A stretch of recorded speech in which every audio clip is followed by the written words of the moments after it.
Hey now. We should be live. Let me just, I gotta get the YouTube URL and... Welcome to another stream. Let's see.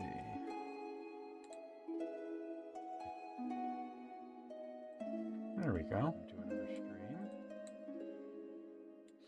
Alright, that can go over here. While I get the word out that we're live.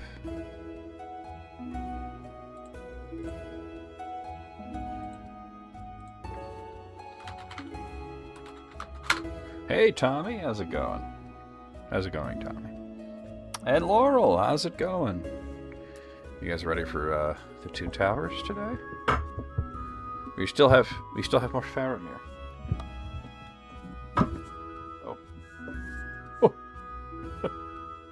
I like Gandalf bumping his head and back up. Oh!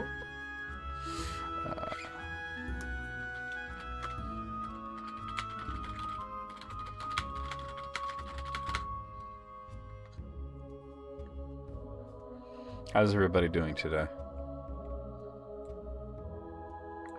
Move the Twitch chat over a bit. There we go. Okie dokie. Alright.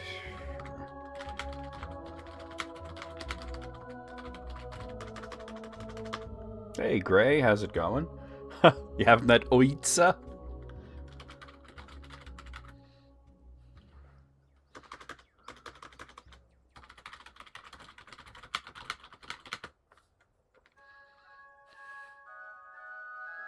You had to watch Faramir on Twitch. It's not showing up on YouTube. Are you talking about last time?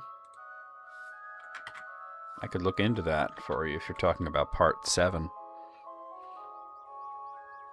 Let me just finish posting. And I'll take a look at that for you. Oh. Hey, Coyote, how's it going? It should be showing up on YouTube. I mean, you're a channel member and everything. I'll look into that in just a moment for last week's stream. Where am I going? I'm doing this. Okay.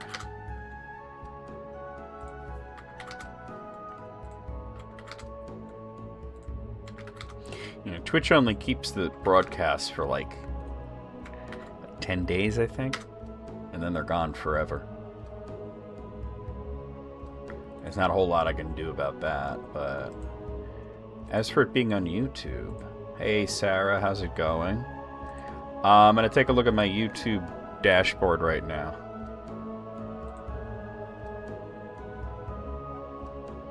That's the counselor talking. Okay, so you keep getting the herbs and stewed rabbit section. The last one that I see is from the 22nd of January, part 7. And I can see that it is currently members only. Scheduled to go live to everybody February 20th. But you're a channel member, so you should be able to see that. Let me just open that up and see what part of the book that I'm doing there, just to make sure there's not something missing. You know? So I want to make sure that I skip ahead. Verse. Boromir. He sounds like Boromir. He's a lot like Boromir, but not like him. Different. They became like his best friend after a while. Lovely. Sometimes like a great tree in flower, sometimes like a white daffodilly. Yeah, see, that's Sam describing Galadriel to Faramir. You want me to just like send you the link, Laurel? I could text it to you. Or let me make sure that it's in the playlist too. Hey Dylan, how's it going? I'll just send it to you. Because you said you were seeing the previous one of Herbs and Stewed Rabbit. But, like, did I only get through one chapter last time? Let me go to the beginning of that. And yeah, I'll send you that in a moment. Problems with the streams disconnecting. But, oh, you know what it was? Is that, yeah. You're looking under videos, correct? On my YouTube channel, you look under videos. The stream where we did of Herbs and Stewed Rabbit is in the videos tab because we had some issues, some technical problems with that live. So it went off a few times and I had to edit it together and then upload it as a video. But when you're on my channel, you want to click on the live tab, and that's where part 7 would be. But since I have Facebook open, I'm just going to text you the link anyway. And you could look at that, you know, whenever. But that's why you were only seeing the previous version. Hey, Moonlit, how's it going? Hagret? I don't know who that is. How's it going? Yeah, so we're going to be reading the Two Towers here, obviously, today. But let me crack my water open here. So yeah, that's most of the previous streams. They're in YouTube under the live tab, not the videos tab. That one was because I had to. Oh, I don't think it's spelled that way. Okay. Okay, Tommy, that's fine. That's fine. Whatever works for you, man. Thank you for the support. Yeah, I think it's not spelled that way, but you know, last time I had somebody come in here and tell me that I looked like Gimli, and this time it's Hagrid. I'd rather be Gimli. He's way cooler. Oh, I should probably get the book for this, right? We're gonna read the Two Towers bit. What happened here? Oh dear. Yeah, I gotta get a new copy of The Lord of the Rings.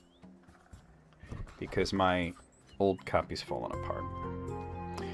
The front part of the cover of The Fellowship of the Ring came off. Now, I could repair that. But, you know, I just gotta get myself a new copy that's like all one book. Yeah, Gimli is great, right? You know, when I was young and I was first reading The Lord of the Rings, I was about 12 years old. Gimli was my favorite. Actually, I had to be younger than... Well, let's see, I read The Hobbit when I was 8, so I think I might have been like more like 10 when I read The Lord of the Rings. But I read it a whole bunch of times, you know? There you have it. But we're actually kind of getting near to the end of the Two Towers here. Last time we covered The Window on the West, which is a really, really big chapter. In terms of, you know, lore and all the stuff that's happening. And we're going to head into Chapter 6, The Forbidden Pool. Now, The Forbidden Pool is a really short chapter. It's really, really short. It's only like 8 pages long. So we'll definitely be doing more than one chapter today. And then we have Chapter 7, Journey to the Crossroads, which is also kind of short. Then we have the Stairs of Cirith Ungol. I'm not sure if we'd get to that one. But, and then there's Shelob's Lair. And The Choices of Master Samwise is the final chapter. And then, you know, we'll be starting The Return of the King. Now, I asked some of you guys about... And I'm going to ask again. I want opinions here from the chat. From both chats, because we're live on 2 platforms here. After we finish The Lord of the Rings, what do you guys want to do? Now, here's the choices, right? We could just jump right over into the Silmarillion. Now, the Silmarillion will take a really long time to get through. Not because it's long, because it's not very long, but because there's so much to talk about. It's so dense, and instead of pausing to explain things every few pages or every few paragraphs, it might be after every line, right? We can jump right into that, or to maybe do something a little bit different to sort of calm things down before we jump into the Silmarillion. We could do one of his shorter tales. And I was actually thinking what would be cool would be to go through this little book that I have here, the Tolkien Reader, which is pretty short as well. And this contains several stories and essays, including we have The Homecoming of Bjornoth, Bjornhelm's son. And, hey Tyler, how's it going? We have On Fairy Stories. We have Leaf by Neagle, which we did read once on stream already. And Farmer Giles of Ham. You know, and The Adventures of Tom Bombadil. And, I mean, there's all these, like, cool little... Oh, yeah, we're going to do both of them anyway, but, it seems you guys want the Silmarillion. That's fine. We're going to get to all of it anyway. There's so much to do here, you know. And I mean, there's going to be a point... Hey, Moogle. There's going to be a point where we're going to have to bring out some of these other very large books that I have here, like the Letters. This is big. The Letters is... That's a big one to do. And then I have the History of Middle-earth. Let me just show you how big that is.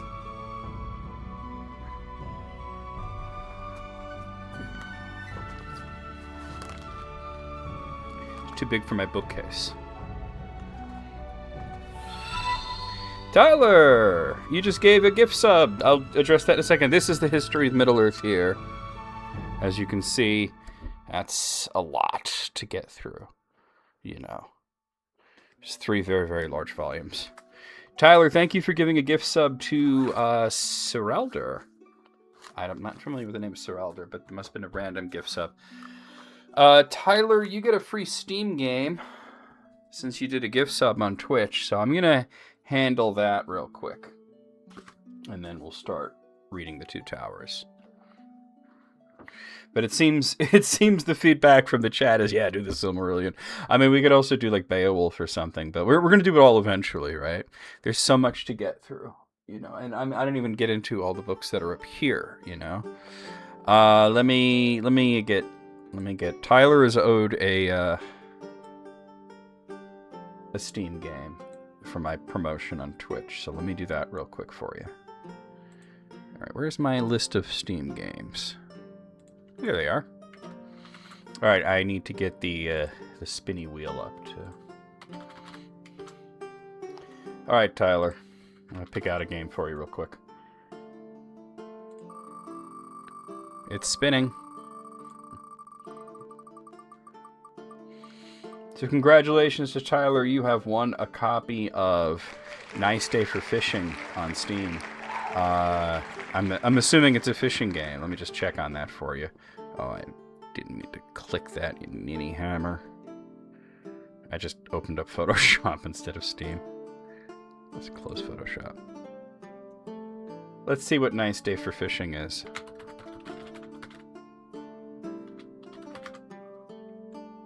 Alright, Nice Day for Fishing is a game. It is a $24 value. It is indeed a fishing adventure RPG that includes some pretty wacky looking graphics there. But I'm going to send that to you. Oh, I'm going to have to... Moogle, could you nuke that one on Thursdays? No cursing, okay?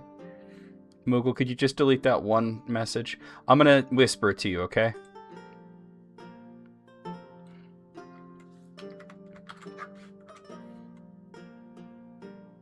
Why isn't it working?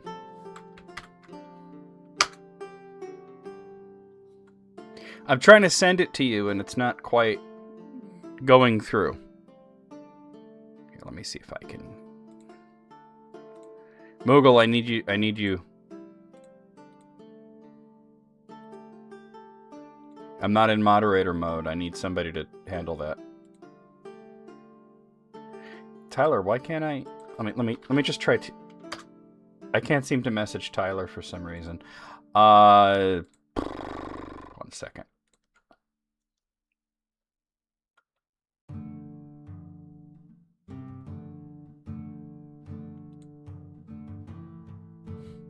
Oh, a nice day for fishing until Smeagol strangles you to death, right? And takes the one ring from you. Tyler, I'm going to send it to you in Discord. I just sent you I sent it to you on Discord. Sending it through Twitch wasn't working for me for some reason. I don't know quite how to delete somebody's message, so we're just going to let that sit there. I'm sorry. Okay, guys, let's get this started.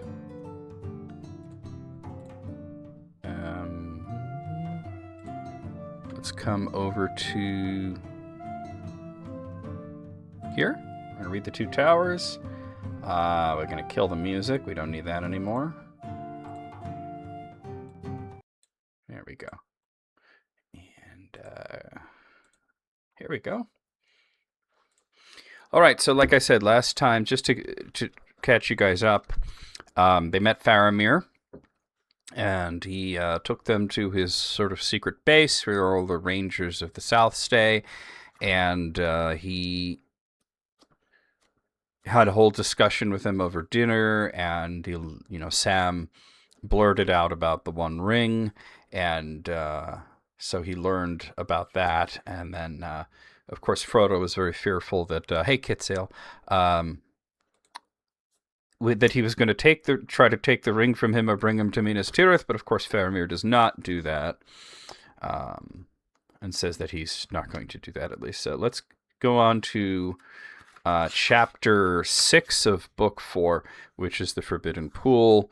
This is where Gollum is going to be reintroduced. Because we haven't seen Gollum in a while. He sort of made himself scarce when the Haradrim showed up. And, well, before that even, he made himself scarce because Sam was building a fire, and he didn't like that too much. So let's start here. Frodo woke to find Faramir bending over him. For a second, old fear seized him, and he sat up and shrank away. "There is nothing to fear," said Faramir. "Is it morning already?" said Frodo, yawning. "Not yet, but night is drawing to an end and the full moon is setting. Will you come and see it? Also, there is a matter on which I desire your counsel. I am sorry to rouse you from sleep, but will you come?" "I will," said Frodo, rising and shivering a little as he left the warm blanket and pelts. It seemed cold in the fireless cave. The noise of the water was loud in its stillness. He put on his cloak and followed Faramir. Sam, waking suddenly by some instinct of watchfulness, saw first his master's empty bed and leapt to his feet. Then he saw two dark figures, Frodo and a man, framed against the archway, which was now filled with a pale white light. He hurried after them past rows of men sleeping on mattresses along the wall. As he went by the cave mouth, he saw that the curtain was now become a dazzling veil of silk and pearls and silver thread, melting icicles of moonlight. But he did not pause to admire it, and turning aside, he followed his master through the narrow doorway in the wall of the cave. They went first along a black passage, then up many wet steps, and so came to a small flat landing cut in the stone and lit by the pale sky, gleaming high above, through a long, deep shaft. From here 2 flights of steps led, one going on, as it seemed, up on to the high bank of the stream, the other turning away to the left. This they followed. It wound its way up like a turret stair. At last they came out of the stony darkness and looked about. They were on a wide, flat rock without rail or parapet. At their right, eastward, the torrent fell, splashing over many terraces, and then, pouring down into a steep race, it filled a smooth-hewn channel with dark force of water flecked with foam, and curling and rushing almost at their feet, it plunged sheer over the edge that yawned upon their left. A man stood there near the brink, silent, gazing down. Frodo turned to watch the sleek... Hold on, I have to drink some water. Sorry about that.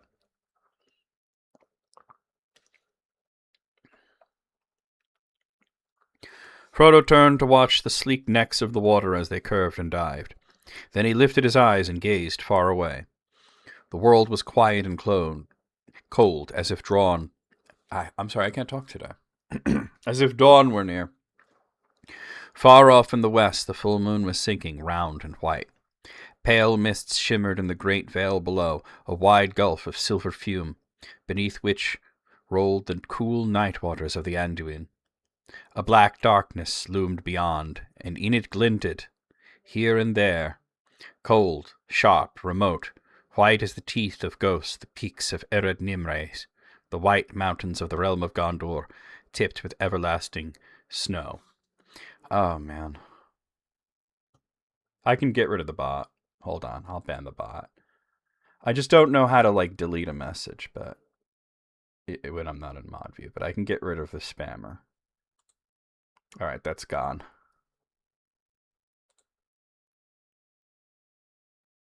Okay, got it.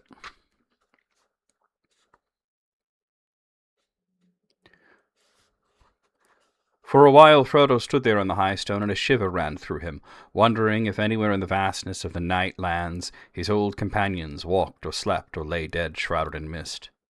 Why was he brought here out of forgetful sleep?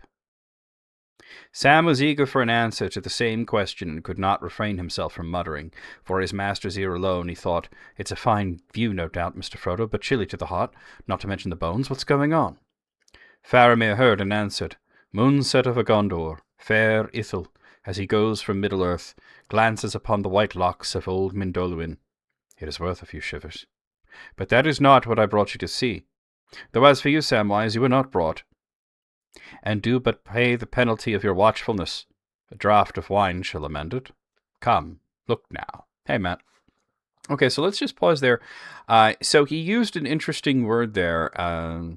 He used the word Ithil, and Ithil means the moon. That's what he's talking about. He's talking about the moon setting.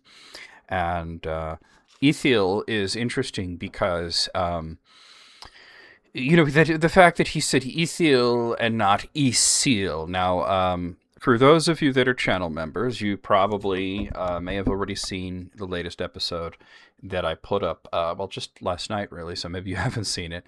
And in that episode of my show, episode 142, we opened basically just about every... episode with a reading, and I decided to read a bit from the Peoples of Middle-earth.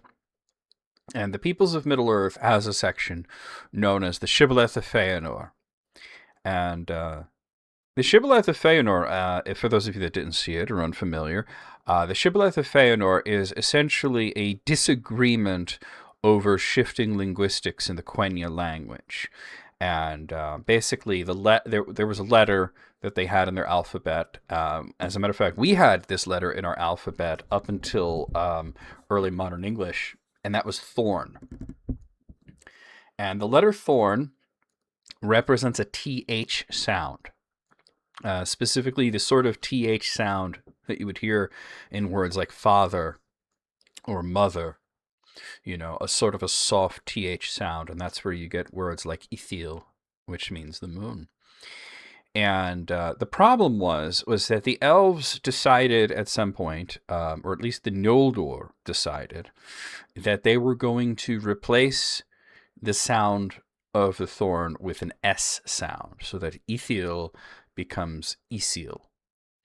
And so that's where you get a name like Isildur, which he is named, in fact, after the moon Ithil, just like his brother Anarion is named after the sun, which is Anor. And then you had Minas Ithil and Minas Anor, which are the two towers of Gondor, not related to the two towers as in the title of this book. Of course, the two towers is the title of this book. Tolkien disagreed with that title. He didn't quite understand it. He didn't know which towers that the publisher was referring to when they came up with that. He didn't want to call it that. His title was more like the Treason of Isengard. He had a few other titles that he was thinking of, but he certainly didn't want to call it the Two Towers. He found that to be confusing, and a great many people find it to be confusing.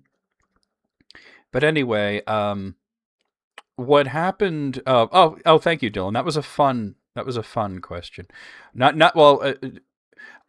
The sort of weapon that I described, what you call a chained mace, is actually called a flail. A mace is more like a club. It's a hollow club, usually made of metal with sharp points. It's an incredibly devastating weapon because it's very light and easy to swing, and because of the way that it has these points, getting hit by a mace is sort of like getting hit by like a bullet, really. Whereas a flail is more of a okay, you don't have to time out, Moogle. You could have just deleted the one message. I'd prefer you didn't do that, but that's okay. The message is gone now. Thank you, Moogle. And a spiky bonk stick. Wayne was here. Wayne, I didn't know you were here, because anybody that just accidentally on the Twitch side of Thing curses in the chat, on a Thursday. Just remove the message and just tell them, hey, Thursdays don't curse. That's all. Unless we're doing the list critics, then you could curse all you want. But anyway, getting back to the shibboleth of Feanor. So Feanor's mother was an elf named Miriel. But her second name, because elves usually had a few different names, not so much a family name, not like we have, like John Sierra, John of the family Sierra. It was usually a mother name and a father name, and sometimes they had like a third name that they would take onto themselves. Galadriel, for example, had a ton of names. The name Galadriel is like her fourth name, I know that that's the fastest way to do it, but considering it took you 10 minutes to get to it, I'm not so worried about speed. So I would prefer you just remove the one. The reason, let me give you a reason, Moogle, because if you time somebody out, it counts as a moderator action, and there's actually a backend that keeps track of that. Okay. So, so just like I said, just try to do it the other way if you can, if it's just like one message like that. Anyway, her name was Thrinde. It was Miriel Thrinde. And he did not like that Thrinde would become Serinde. He thought that sounded really ugly. He didn't like that it was going to sound like that, and he felt that it was robbing, it was robbing his mother's name of its beauty and its originality. And what's crazy, though, is that when you read the Shibboleth of Feanor, this really is not one guy throwing a tantrum over language changing. That's what you would think, especially when we think of Feanor and his personality and what he's like. You would think this, he's just like this old boomer elf that doesn't like the new way of speaking, and he's throwing a tantrum over it. But the reality was that most of the elves, especially the ones that were lore masters, the experts of language, agreed with him. But he was such a jerk that they didn't want to support him, even though they thought he was right, which is really interesting. And like I said, if you haven't seen episode 142 of my show, where I talk about more in detail about the Shibboleth of Feanor. So here we see, just to show how these changes are not universal, because, Isildur is an example of, it's not a Quenya name, it's a Sindarin name, but it's an example of the thorn still being in there, even though it would be spelled out with a TH instead of a thorn, whereas Ithil is not changed to Isil. So that's just sort of an interesting little thing there when Faramir mentions Ithil. He's talking about the moon there. All right, let's continue.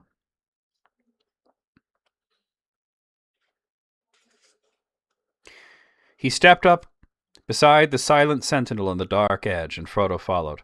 Sam hung back.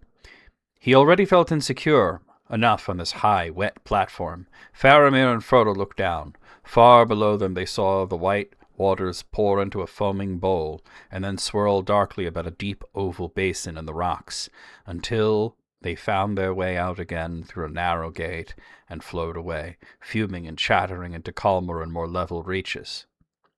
The moonlight still slanted down to the fall's foot and gleamed in the ripples of the basin. Presently Frodo was aware of a small, dark thing on the near bank, but even as he looked at it, it dived and vanished just below the boil and bubble of the fall, cleaving the black water as neatly as an arrow or an edgewise stone.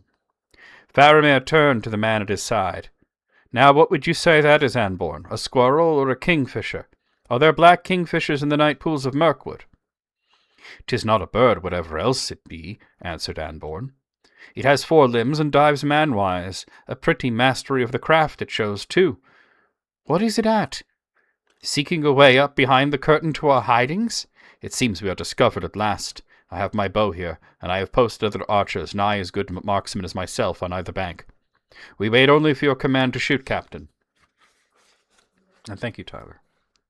"Shall we shoot?" said Faramir, turning quickly to Frodo. Frodo did not answer for a moment. "Then no," he said, "no, I beg you not to." If Sam had dared, he would have said yes, quicker and louder. He could not see, but he guessed well enough from their words what they were looking at. You know, then, what this thing is, said Faramir. Come, now you have seen, tell me why it should be spared. In all our words together you have not once spoken of your gangrel companion, and I let him be for the while. He could wait till he was caught and brought before me. I kept my keenest huntsmen to seek him, but he slipped them, and they had no sight of him until now, save Anborn here, once at dusk yester evening. But now he has done worse trespass than only go coney snaring in the uplands. He has dared to come to Haneth Anun, and his life is forfeit. I marvel at the creature, so secret and so sly as he is, to come sporting in the pool before our very window. Does he think that men sleep without watch all night? Why does he so? There are two answers, I think, said Frodo. For one thing, he knows little of men, and sly though he is, your refuge is so hidden that perhaps he does not know that men are concealed here. For another, I think he is allured here by a mastering desire stronger than his caution. He is lured here, you say, said Faramir in a low voice. Does he then know of your burden? Indeed, yes. He bore it himself for many years. He bore it, said Faramir, breathing sharply in his wonder. This matter winds itself ever in new riddles. Then he is pursuing it? Maybe. It is precious to him, but I did not speak of that. What then does the creature seek? Fish, said Frodo. Look. They peered down at the dark pool. A little black head appeared at the far end of the basin, just out of the deep shadow of the rocks. There was a brief silver silver glint and a swirl of tiny ripples. It swam to the side, and then with marvelous agility a frog-like figure crawled out of the water and up the bank. At once it sat down and began to gnaw at the small silver thing that had glittered as it turned. The last rays of the moon were now falling behind the stony wall at the pool's end. All right, let's pause here. So there has been a lot of debate about Gollum's complexion, we'll say, right? Does he have pale skin or does he have dark skin, right? And the reality is that Gollum doesn't look anything like he did in the movies, except for if you happen to see The Fellowship of the Ring in the movie theater in its first run. He looked different there, but he didn't look like that either. That was where he looked very dark. So basically, there are a lot of descriptions of Gollum as being black, and here we see this black head rising up. But then we get other descriptions of pale limbs and that sort of thing, pale face. And the reality... Hey, WT. The reality is that Gollum is, in fact, very, very pale. And the description of black is usually actually his clothes. Now, it became popular partly due to the animations in the 70s and partly just due to people's imaginations to artistically depict Gollum as being naked, essentially, just, maybe wearing a little tiny loincloth there, despite the fact that, Bilbo described him as wearing a tunic and that he had pockets and things like that, it just became popular to see him as this sort of naked creature. But he has dark hair and he has dark clothes. So that's where those sort of descriptions. So when they say a black head, it's Gollum's hair. He's not bald like he was in the film, is what we're getting at, All right, let's continue here.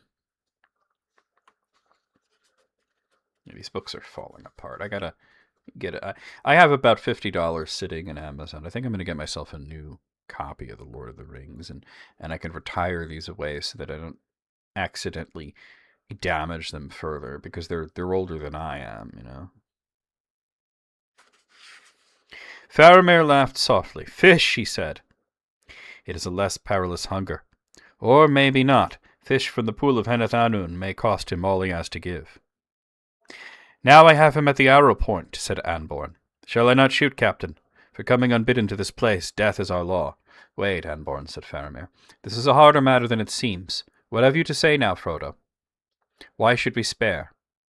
The creature is wretched and hungry, said Frodo, and unaware of his danger, and Gandalf, your Mithrandir, he would have bidden you not to slay him for that reason and for others. He forbade the elves to do so. I do not know clearly why, and of what I guess I cannot speak openly out here, but this creature is in some way bound up with my errand. Until you found us and took us, he was my guide. Your guide, said Faramir. The matter becomes ever stranger. I would do much for you, Frodo, but this I cannot grant, to let this sly wanderer go free of his own will from here, to join you later if it please him, or to be caught by orcs, and tell all he knows under threat of pain. He must be slain or taken. Slain, if he not be taken very swiftly. But how can this slippery thing of many guises be caught save by a feathered shaft? Let me go down quietly to him, said Frodo. You may keep your bows bent, and shoot me at least if I fail. I shall not run away. Go then and be swift, said Faramir. If he comes off alive, he should be your faithful servant for the rest of his unhappy days. Lead Frodo down to the bank, Anborn, and go softly. This thing has a nose and ears. Give me your bow. Anborn grunted and led the way down the winding stair to the landing, and then up the other stair, until at last they came to a narrow opening shrouded with thick bushes. Passing silently through, Frodo found himself on the top of the southern bank above the pool. It was now dark, and the falls were pale and grey, reflecting only in the lingering moonlight of the western sky. He could not see Gollum. He went forward a short way, and Anborn came softly behind him. Go on, he breathed in Frodo's ear. Have a care to your right. If you fall in the pool, then no one but your fishing friend can help you. And forget not that there are bowmen near at hand, though you may not see them. Frodo crept forward, using his hands, Gollum-like, to feel his way and steady himself. The rocks were for the most part flat and smooth, but slippery. He halted, listening.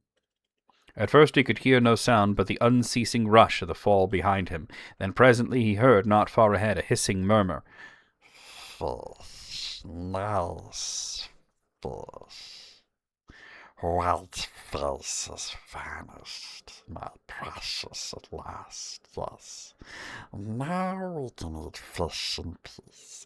No, not in peace, precious, for precious is lost, yes, lost. Dirty hobbits, nasty hobbits, gone and left us. Gollum, the precious is gone, only poor Smeagol all alone. No, precious, nasty men, they take it still, my precious. Thieves, we hate them. Fish, nice fish, makes us strong, makes eyes bright, fingers tight, yes. Throttle them, precious, throttle them all, yes, if we get chances. Nice fish, nice fish. So it went on, almost as unceasing as the waterfall, only interrupted by a faint noise of slavering and gurgling.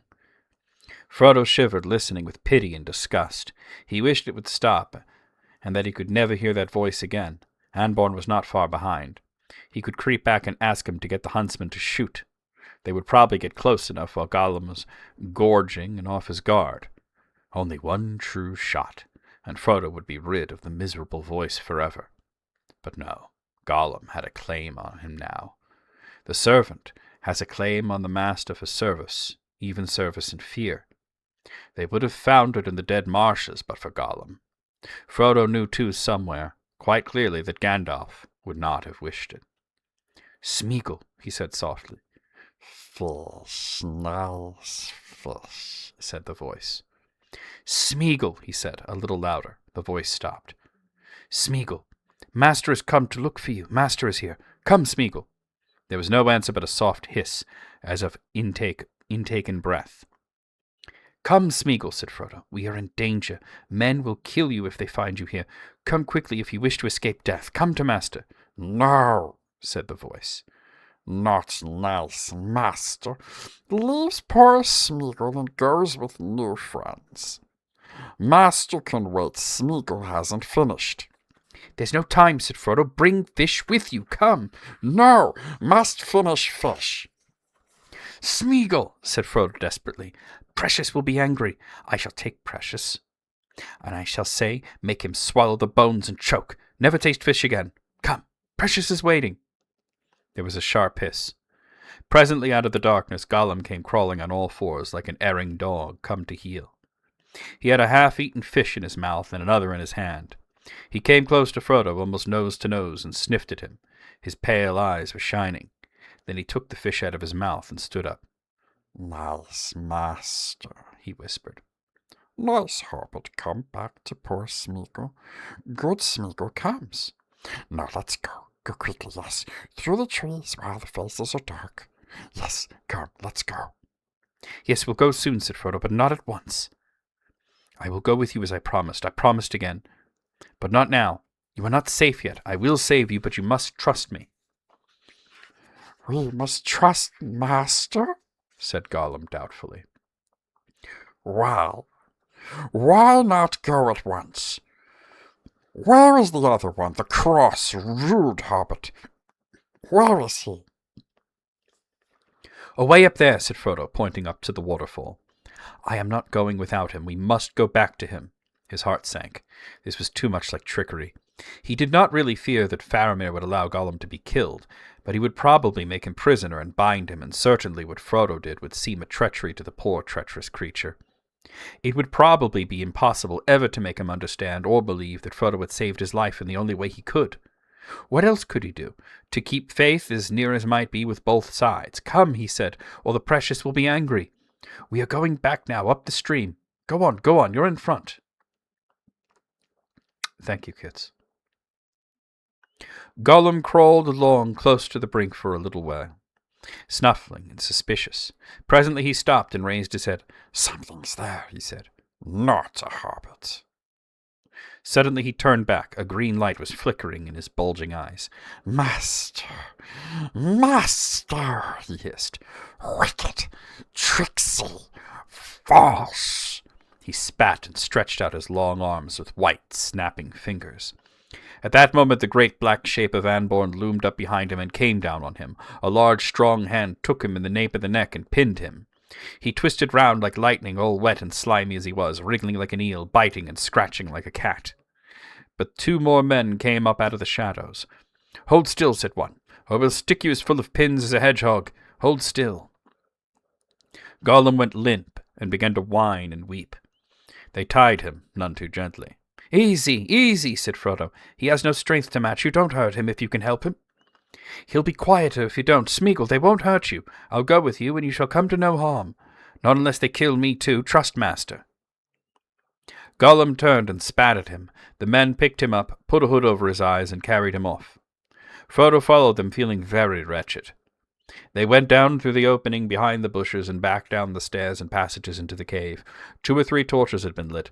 Men were stirring. Sam was there, and he gave a queer look at the limp bundle that the men carried. Got him, he said to Frodo. Yes. Well, no, I didn't get him. He came to me because he trusted me at first, I'm afraid. I did not want him tied up like this. I hope it will be all right, but I hate this whole business. So do I, said Sam, and nothing will ever be all right where that piece of misery is. A man came and beckoned to the hobbits, and took them to the recess at the back of the cave. Faramir was sitting there in his chair, and the lamp had been rekindled in its niche above his head. He signed to them to sit down on the stools beside him. Bring wine for our guests, he said, and bring the prisoner to me. The wine was brought, and then Anborn came, carrying Gollum. He removed the cover from Gollum's head and set him on his feet, standing behind him to support him. Gollum blinked, hooding the malice of his eyes with their heavy pale lids. A very miserable creature he looked, dripping and dank, smelling of fish. He still clutched one in his hand, and sparse locks were hanging like rank weed over his bony brows. His nose was snivelling. Loose us, he said. The cord hurts us, yes it does, it hurts us, and we've done nothing. Nothing, said Faramir, looking at the wretched creature with a keen glance, but without any expression in his face, either of anger or pity or wonder. Nothing. Have you ever done anything worthy of binding or of worth punishment? However, that is not for me to judge happily. But tonight you have come where it is death to come. The fish of this pool are dearly bought. Gollum dropped the fish from his hand. Don't want fish, he said. The price is not set on the fish, said Faramir. Only to come here and look in the pool bears the penalty of death. I have spared you so far as the prayer of Frodo here, who says that of him at least you have deserved some thanks. But you must also satisfy me. What is your name? Whence do you come, and whither do you go? What is your business? We are lost, said Gollum. No name, no business, no precious, nothing. Only empty, only hungry, yes, we are hungry. A few little fishes, nasty, bony little fishes for a poor creature, and they say death. So wise they are, so just, so very just. Not very wise, said Faramir, but just, yes, perhaps. As just as our little wisdom allows. Unloose him, Frodo. Faramir took a small nail knife from his belt and handed it to Frodo. Gollum, misunderstanding the gesture, squealed and fell down. Now, Smeagol, said Frodo, you must trust me. I will not desert you. Answer truthfully if you can. If it will do you good, not harm. He cuts the cords on Gollum's wrists and ankles, and raised him to his feet. Come hither, said Faramir. Look at me. Do you know the name of this place? Have you been here before? Smeagol seems like a miserable pile of flesh. Yeah. I mean that's accurate. That's accurate. He is miserable. He's a wretch. You know, he's not a nice guy. He never was. He probably never will be. Right? He's definitely leading them into doom and despair. But he's important. And that's the sticky part of this. He's very important. And Gandalf told Frodo that at the beginning. He told him, this guy, this Gollum, he's important. I don't know how, but he is. And you'll see towards the end of the Return of the King, but he is important. Slowly Gollum raised his eyes and looked unwillingly into Faramir's. All light went out of them, and they stared, bleak and pale for a moment, into the clear, unwavering eyes of the man of Gondor. There was a still silence. Then Gollum dropped his head and shrank down until he was squatting on the floor, shivering. It doesn't know, it doesn't want to know, he whispered. Never came here, never come again. They are locked doors and closed windows in your mind, and dark rooms behind them, said Faramir. But in this I judge that you speak the truth. It is well for you. What oath will you swear never to return, and never to lead any living creature hither by word or sign? Master knows, said Gollum, with a sidelong glance at Frodo. Yes, he knows. We will promise Master if he saves us. We'll promise to it, yes. He crawled to Frodo's feet. Save us, nice Master, he whined. Smeagol promises to Precious, promises faithfully. Never come again, never speak, no, never, no, Precious, no. Are you satisfied, said Faramir. Yes, said Frodo. At least you must either accept this promise or carry out your law. We will get no more. But I promise that if he came to me he should not be harmed, and I would not be proved faithless. Faramir sat for a moment in thought. Very good, he said at last. I surrender you to your master, to Frodo son of Drogo. Let him declare what he will do with you. But Lord Faramir, said Frodo, bowing, you have not yet declared your will concerning the said Frodo, and until that is made known, he cannot shape his plans for himself or his companions. Your judgment was postponed until morning, but now that is at hand. Then I will declare my doom, said Faramir. As for you, Frodo, it is so far as lies in me under higher authority, I declare you free in the realm of Gondor to the furthest of its ancient bounds, save only that neither of you, nor any that go with you, have leave to come to this place unbidden. This doom shall stand for a year and a day, and then cease unless you yourself before that term come to Minas Tirith and present yourself to the Lord and Steward of the city. Then I will entrust him to confirm what I have done and to make it lifelong. In the meantime, whomsoever you take under your protection shall be under my protection and under the shield of Gondor. Are you answered? Frodo bowed low. I am answered, he said, and I place myself at your service, if that is of any worth to one so high and honourable. It is of great worth, said Faramir. And now do you take this creature, this Smeagol, under your protection? I do take Smeagol under my protection, said Frodo. Sam sighed audibly, and not at the courtesies of which, as any hobbit would, he thoroughly approved. Indeed, in the Shire, such a matter would have required a great many more words and bows. Then I say to you, said Faramir, turning to Gollum, you are under the doom of death. But while you walk with Frodo, you are safe for our part. Yet, if ever you be found by any man of Gondor astray without him, the doom shall fall, and may death find you swiftly within Gondor or without, if you do not well serve him. Now answer me, whither would you go? You are his guide, he says. Whither were you leading him? Gollum made no reply. This I will not have secret, said Faramir. Answer me, or I will reverse my judgment. Still Gollum did not answer. I will answer for him, said Frodo. He brought me to the Black Gate as I asked, but it was impassable. There is no open gate into the nameless land, said Faramir. All right, let's pause there. So it's interesting that some of these guys, these Gondor guys, are interesting, and the way that they refuse to say the names of certain things. And we saw this with Boromir way back in Book 2, when he referred to Sauron as he that we don't name, and we see this here with Faramir referring to Mordor as the nameless land. And when you think about the importance of names, denying something its name is like one of the biggest insults, that you could do in Middle Earth or even in the Undying Lands, to refuse to name someone. And we see this very early on in the story. We're going back to Feanor here. We talked about the shibboleth of Feanor, and now we're going to talk about the fact that Feanor was the one that came up with the name Morgoth, which is not really a name. It's an insult. It means black tyrant, and that's what he called Melkor.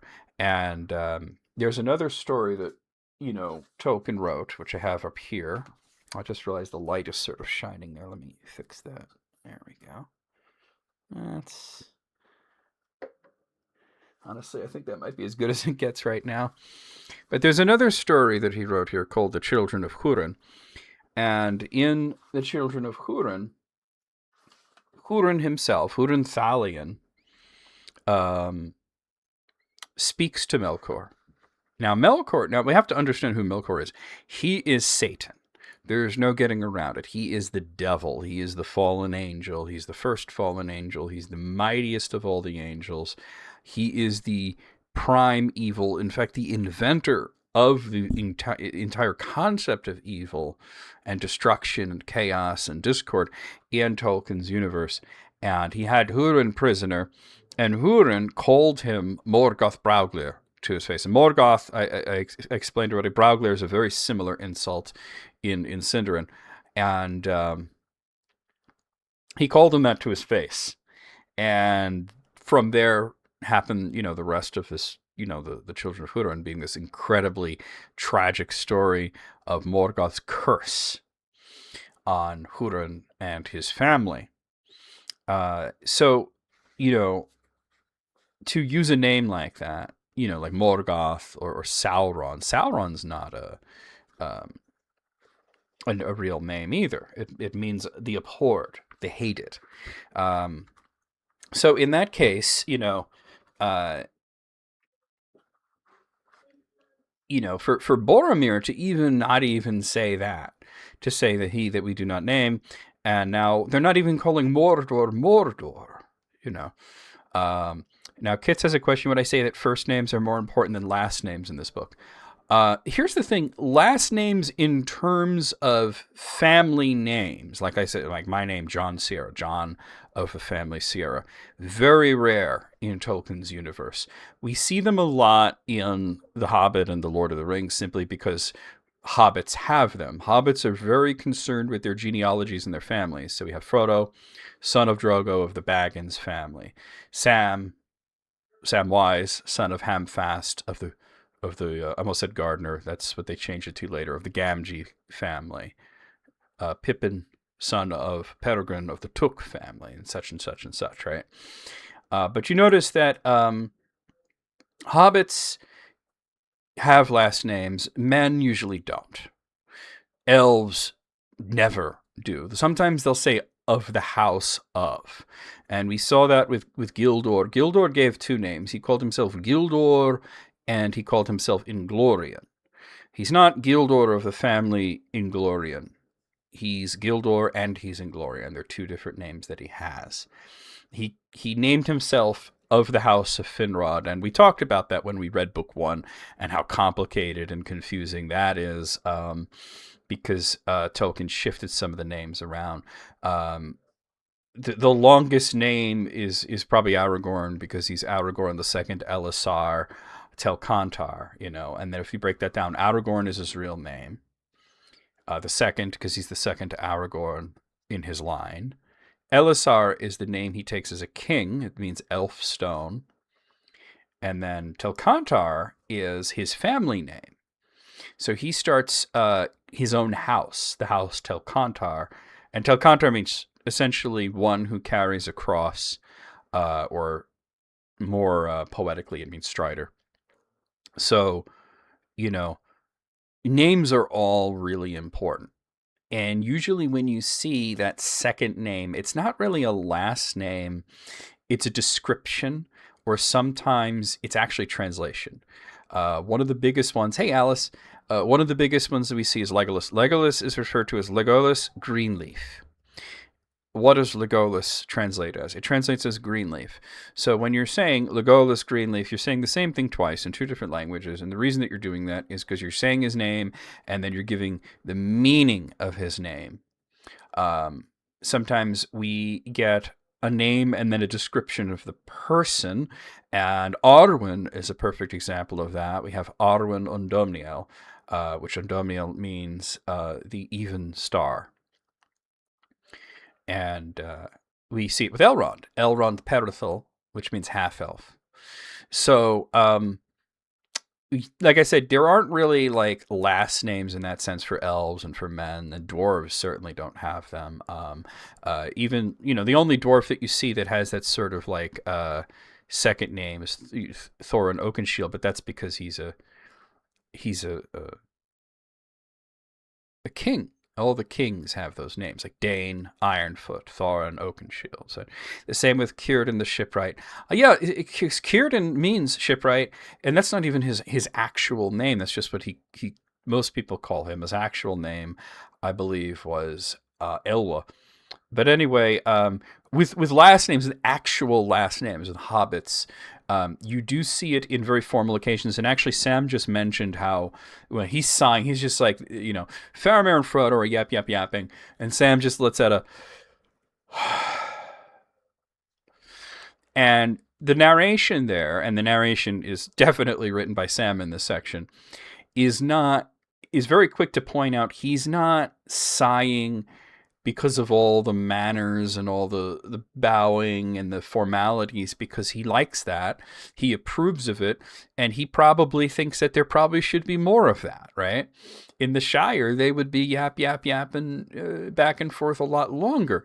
He's sighing because Gollum gets to live. He doesn't want Gollum to be alive, which I could understand why he feels that way.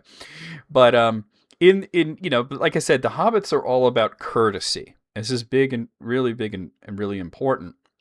So, and you notice that when they introduce themselves to people that are sort of like, they may not know the person, but they are in the community. And by the community, I'm talking about not just the Shire, but Buckland and Bree as well. Anywhere where there's hobbits, they'll say, "I'm Mr. Baggins."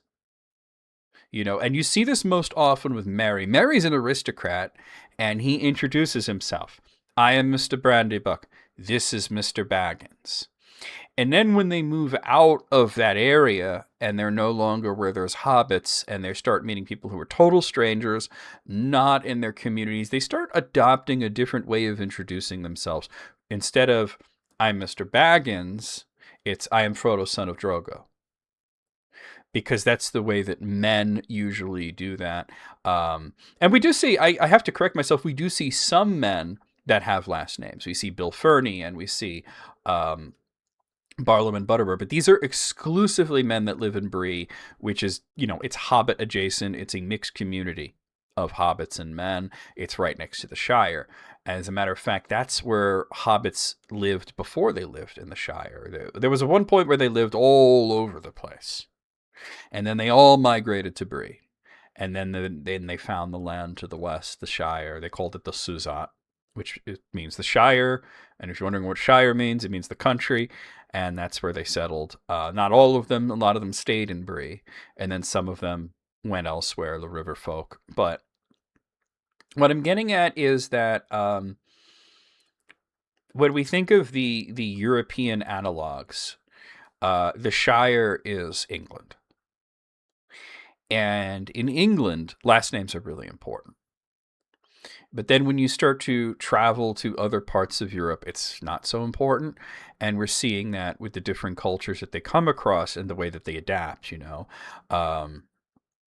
So, yeah, let's continue here. That was a good question, though. Let's see, where were we?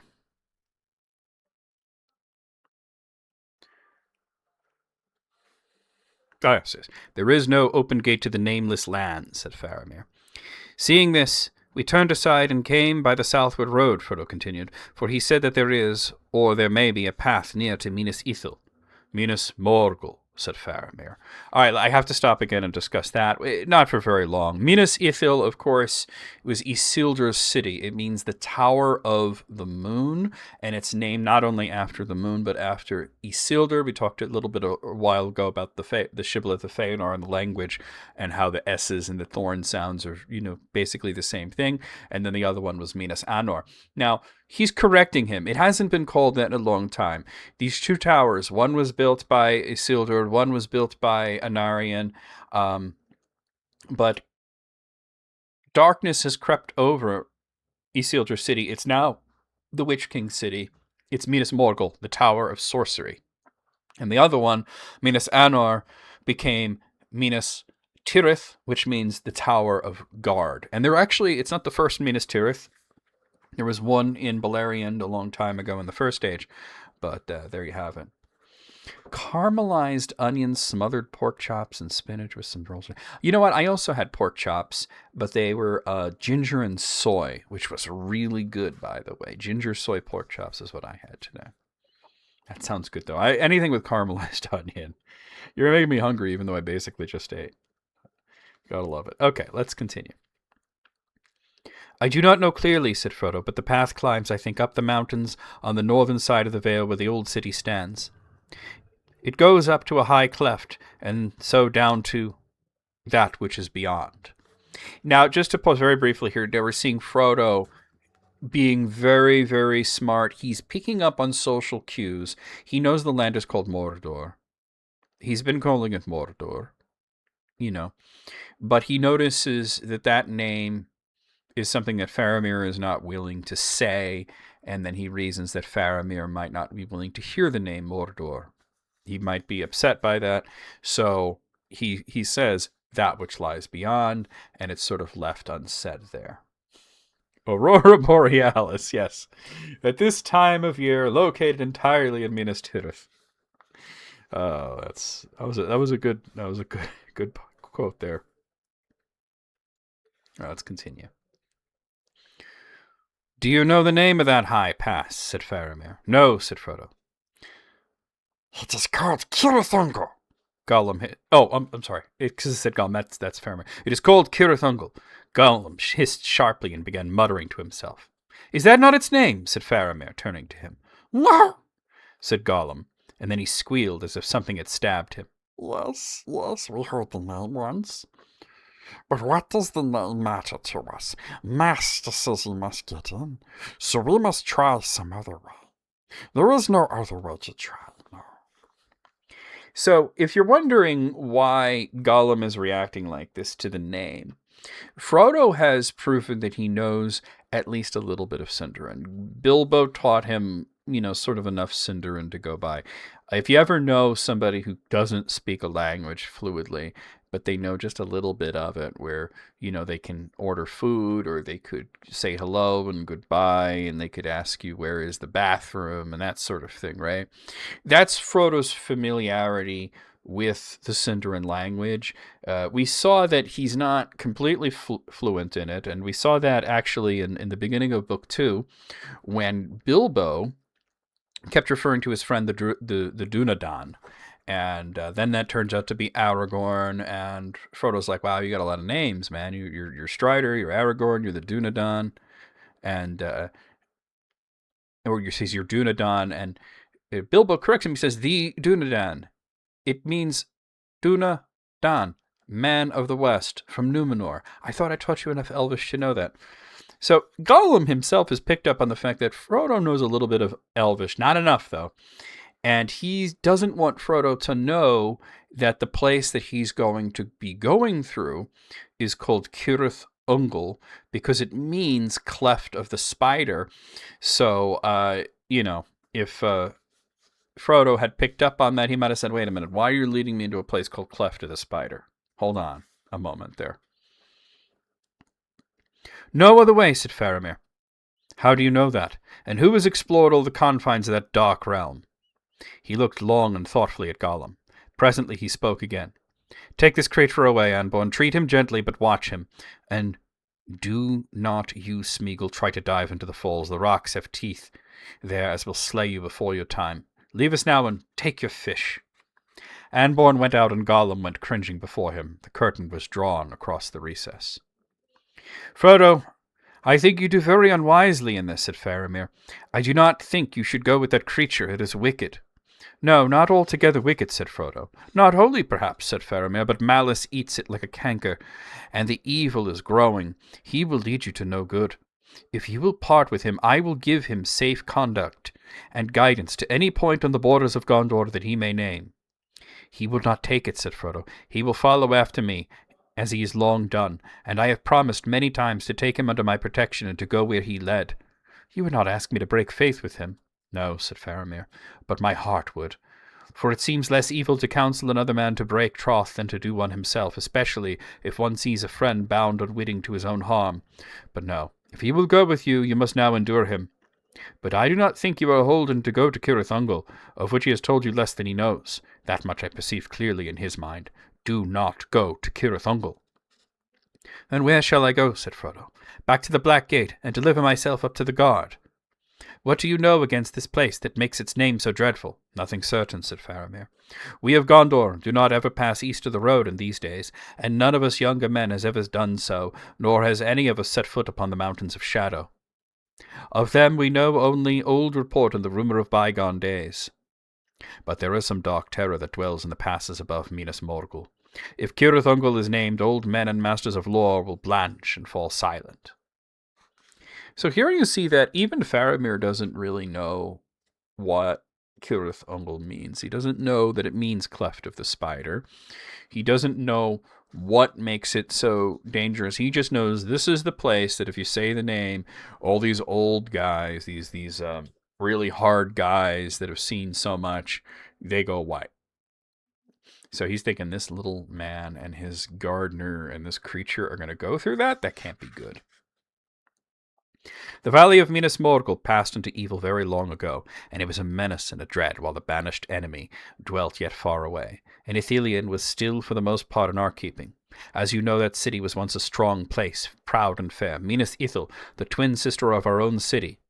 But it was taken by fell men whom the enemy in his first strength had dominated, and who wandered homeless and masterless after his fall. It is said that their lords were men of Numenor, who had fallen into dark wickedness. To them the enemy had given rings of power, and he had devoured them. Living ghosts they were become, terrible and evil. After his going they took Minas Ithil, and dwelt there, and they filled it, and all the valley about with decay. It seemed empty, and was not so, for a shapeless fear lived in the ruined walls. 9 lords there were, and after the return to their master, which they aided and prepared in secret, they grew strong again. Then the 9 riders issued forth from the gates of horror, and we could not withstand them. Do not approach this citadel. You will be espied. It is a place of sleepless malice, full of lidless eyes. Do not go that way. But where else will you direct me, said Frodo? You cannot yourself, you say, guide me to the mountains nor over them. But over the mountains I am bound by solemn undertaking to the council, to find a way or perish in the seeking. Toss me! Thank you for the 100 bits, Alderman. Toss me. Toss me.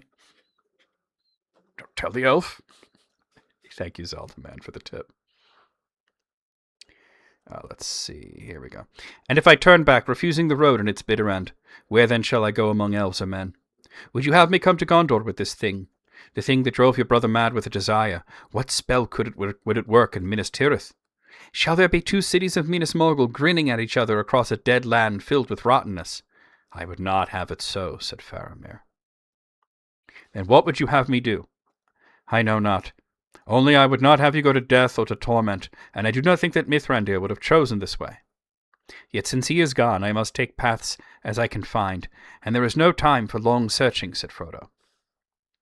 It is a hard doom and a hopeless errand, said Faramir, but at the last, remember my warning. Beware of this guide, Smeagol. He has done murder before now. I read it in him. He sighed. Well, so we meet and part, Frodo, son of Drogo. You have no need of soft words. I do not hope to see you again on any other day under the sun. But you shall go now with my blessing upon you and upon all your people. Rest a little while, food is prepared for you. I would gladly learn how this creeping Smeagol became possessed of the thing of which you speak, and how he lost it, but I will not trouble you now. If ever, beyond hope, you return to the lands of the living, and we retell our tales, sitting by a wall in the sun, laughing at old grief, you shall tell me then. Until that time, or some other time, beyond the vision of the seeing stones of Numenor, farewell. He rose and bowed low to Frodo, and drawing the curtain, passed off into the cave. Okay. Hi there, Beta Bunny. How's it going? So there we go. That's the end of that chapter. And Faramir here, he's doing the best he can. He's saying, look, don't go to Cirith Ungol. Don't go that way. And Frodo's like, do you have a better idea? And Faramir has to admit, I really don't.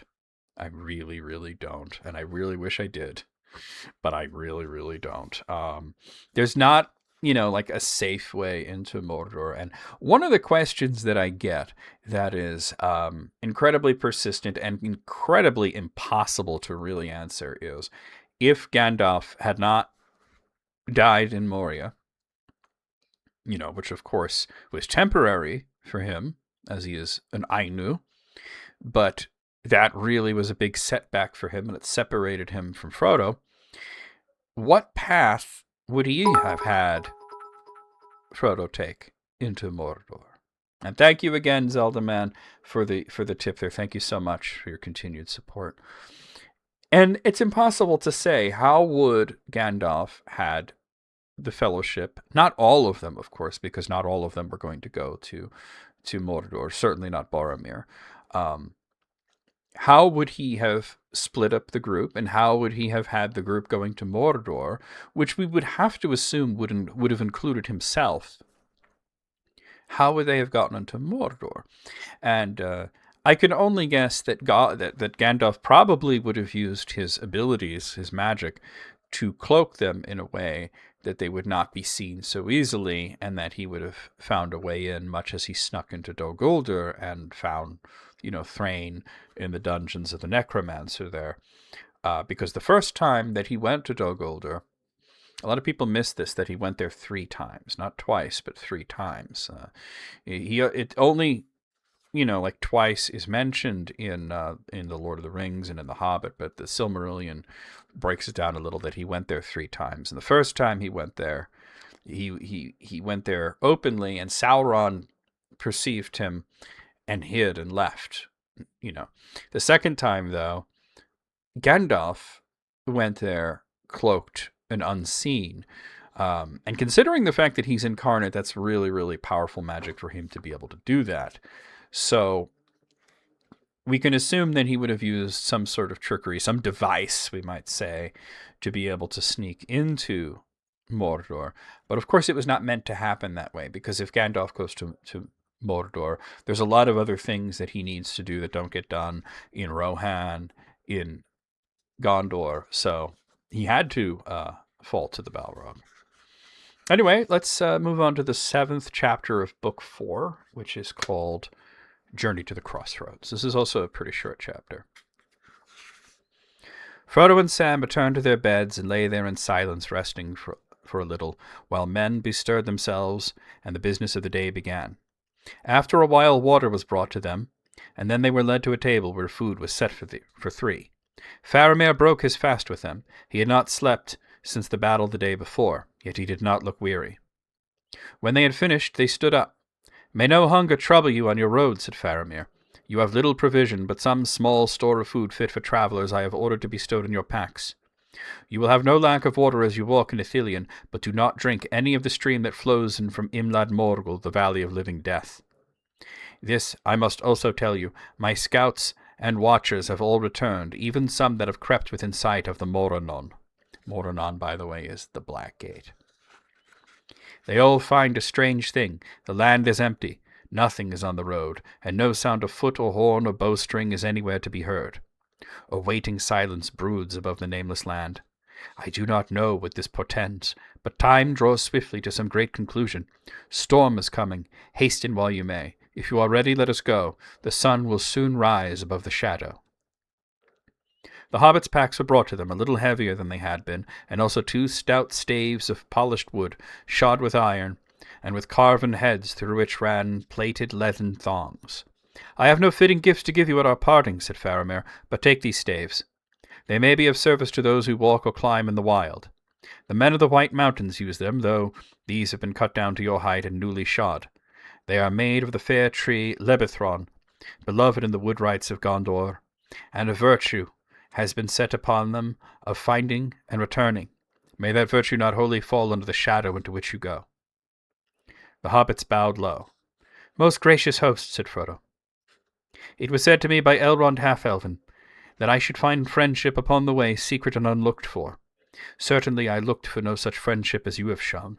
To have found it turns evil into great good. Now they made ready to depart.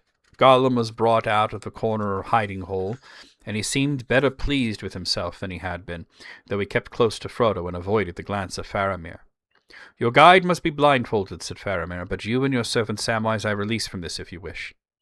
Gollum squealed and squirmed and clutched at Frodo when they came to bind his eyes, and Frodo said, Blindfold us all 3, and cover up my eyes first, and then perhaps he will see that no harm is meant. This was done, and they were led from the cave of Heneth-Anun. After they had passed the passages and stairs, they felt the cool morning air fresh and sweet about them. Still blind, they went on for some little time, up and then gently down. At last the voice of Faramir ordered them to be uncovered. They stood under the boughs of the woods again.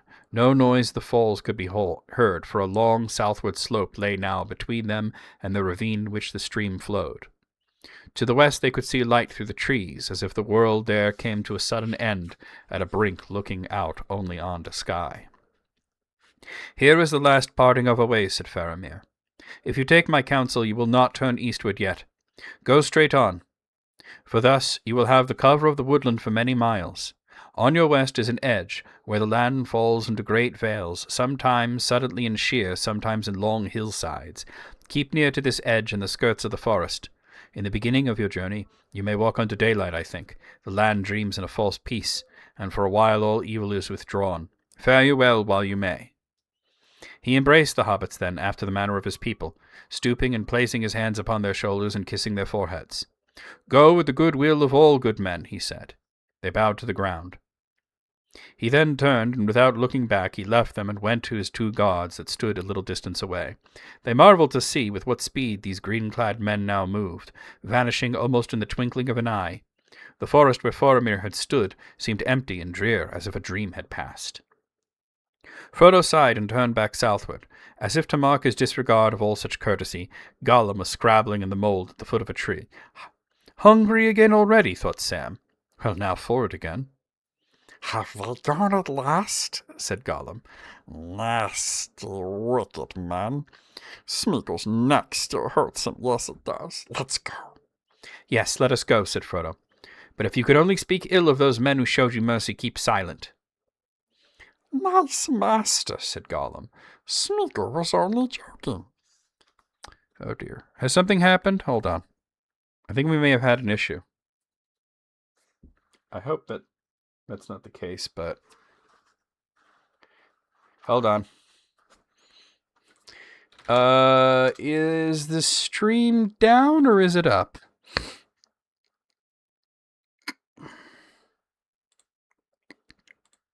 Where is my, okay.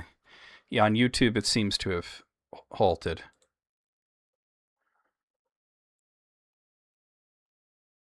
Are we back? No, it doesn't seem that we are. Oh. Let me see if I can get this fixed, guys.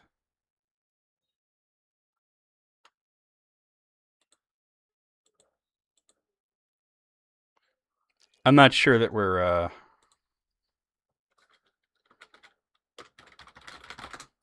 still up. I think the stream went down. Actually, it looks like we might be up.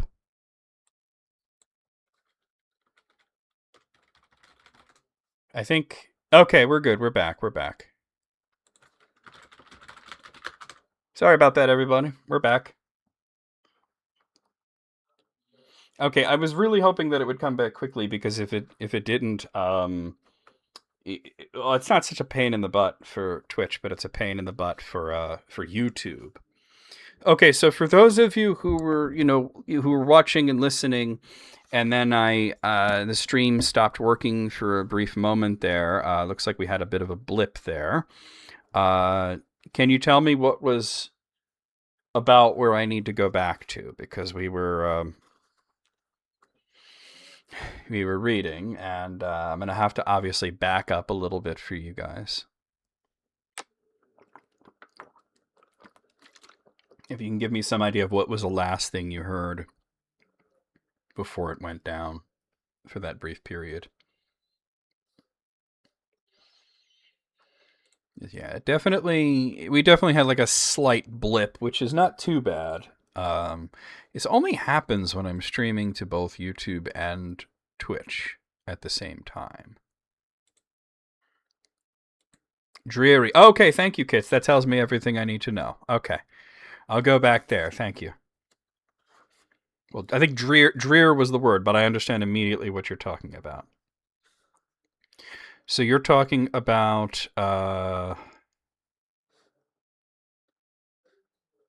this line here. The forest where Faramir had stood seemed empty and drear, as if a dream had passed. So we'll continue from there.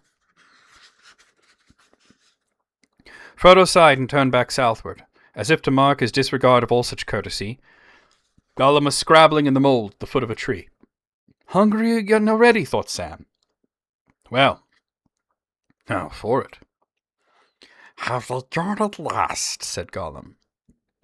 Nasty, wicked man. Smeagol's neck still hurts him, yes it does. Let's go. Yes, let us go, said Frodo. But if you can only speak ill of those who showed you mercy, keep silent. Nice master, said Gollum. Smeagol was only joking. Always forgives, he does. Yes, even the master's little trickses. Oh, yes, nice master, nice Smeagol. Frodo and Sam did not answer. Hoisting their packs and taking their staves in hand, they passed on into the woods of Ithilien. Twice that day they rested and took a little of the food provided by Faramir, dried fruits and salted meat, enough for many days, and bread enough to last while it was still fresh. Gollum ate nothing. The sun rose and passed overhead unseen, and began to sink, and the light through the trees in the west grew golden. And always they walked in cool green shadow, and all about them was silence. The birds seemed to all have flown away or have fallen dumb.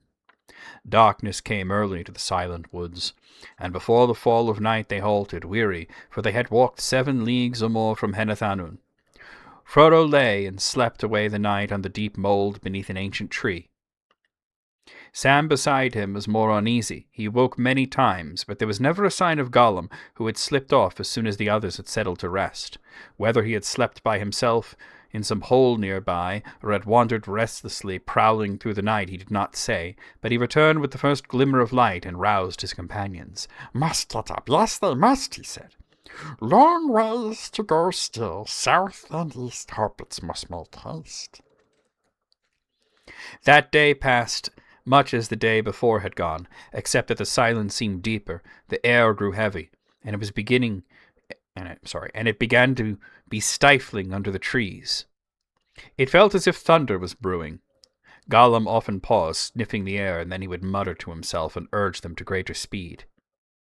As the third stage of their day's march drew on and afternoon waned, the forest opened out and the trees became larger and more scattered. Great ilexes of huge girth stood dark and solemn in wide glades, with here and there among them hoary ash trees and giant oaks, just putting out their brown-green buds. About them lay long lands of green grass dappled with celandine and anemones, white and blue, now folded for sleep, and there were acres populous with the leaves of woodland hyacinths, already in their sleek bell stems were thrusting through the mold.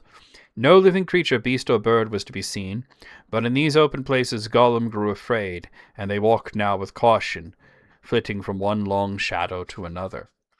Now, I want to pause here, not to comment on lore or history or anything like that, or linguistics, but rather just the way it's written.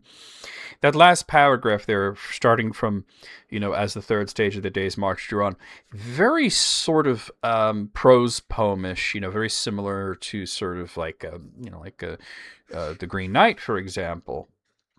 Sir Gawain and the Green Knight. And you see this sort of very Middle English double alliteration happen quite a bit, especially in the middle of the paragraph, almost as if it's a stanza of a prose poem. And we get these sort of, like I said, double alliteration. Beast or bird is an example there. Let's see. There was at least a few more. Lay long lawns. That's a triple alliteration. And then green grass right after that. So that's the sort of thing you see Tolkien when he sort of feels a little Arthurian and starts really writing, He gets into that where the middle of a paragraph will have double or sometimes even triple alliteration, especially in descriptions. Light was fading fast when they came to the forest end. There they sat under an old, gnarled oak that sent its roots twisting like snakes down a steep, crumbling bank. A deep, dim valley lay before them. On its further side, the woods gathered again, blue and grey under the sullen evening, and marched on southward. To the right, the mountains of Gondor glowed, remote in the west, under a fire-flecked sky. To the left lay darkness, the towering walls of Mordor.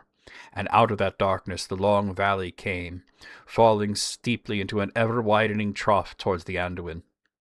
At its bottom ran a hurrying stream. Frodo could hear its stony voice coming up through the silence, and beside it on the hither side a road went winding down like a pale ribbon, down into the chill grey mists that no gleam of sunset touched. There it seemed to Frodo that he descried far off, floating as it were on a shadowy sea, the high dim tops and broken pinnacles of old towers forlorn and dark. He turned to Gollum. "Do you know where we are?" he said. Yes, master. Dangerous places.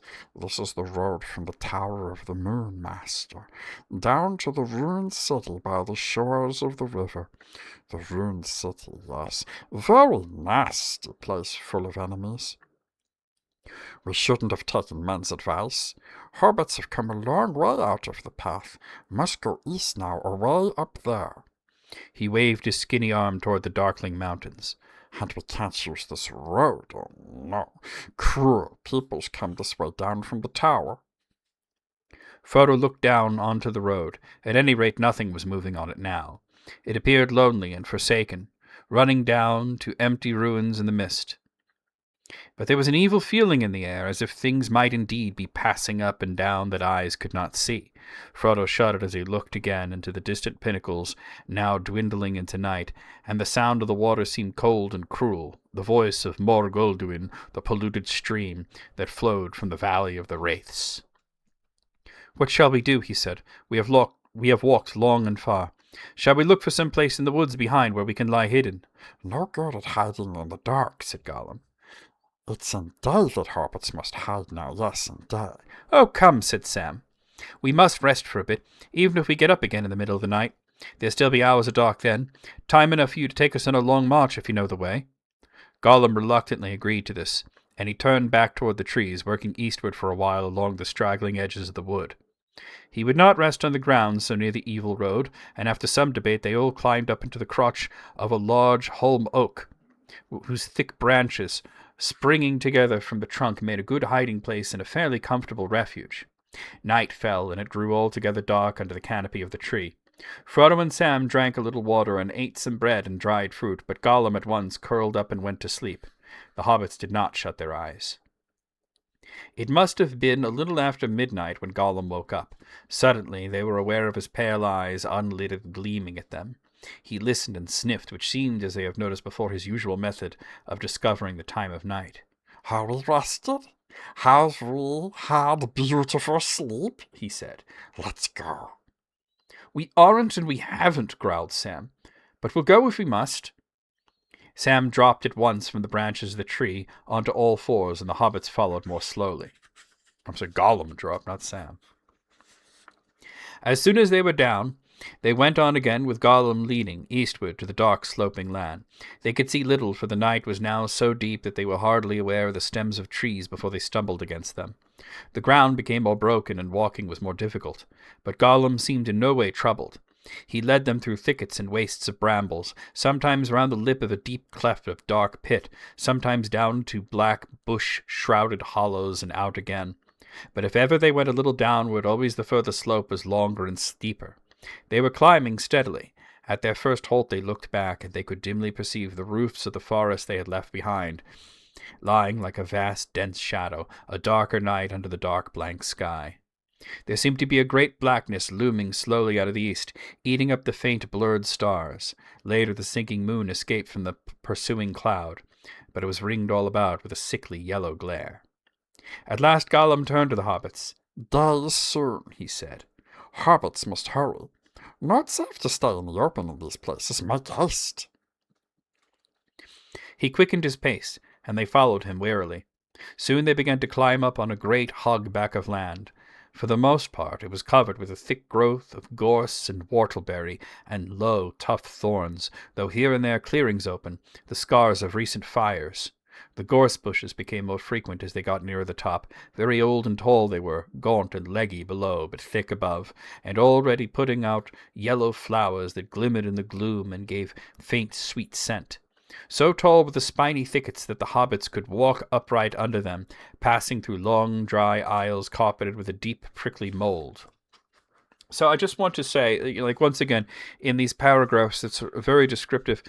Keep an eye out. I'm not going to point it out every time. It's happened a few times since the last time I did. Keep an eye out for those double and triple alliterations. Like I said, this is where Tolkien is writing in a very, very old style, mimicking the sort of way that you would write in Middle English or even Old English.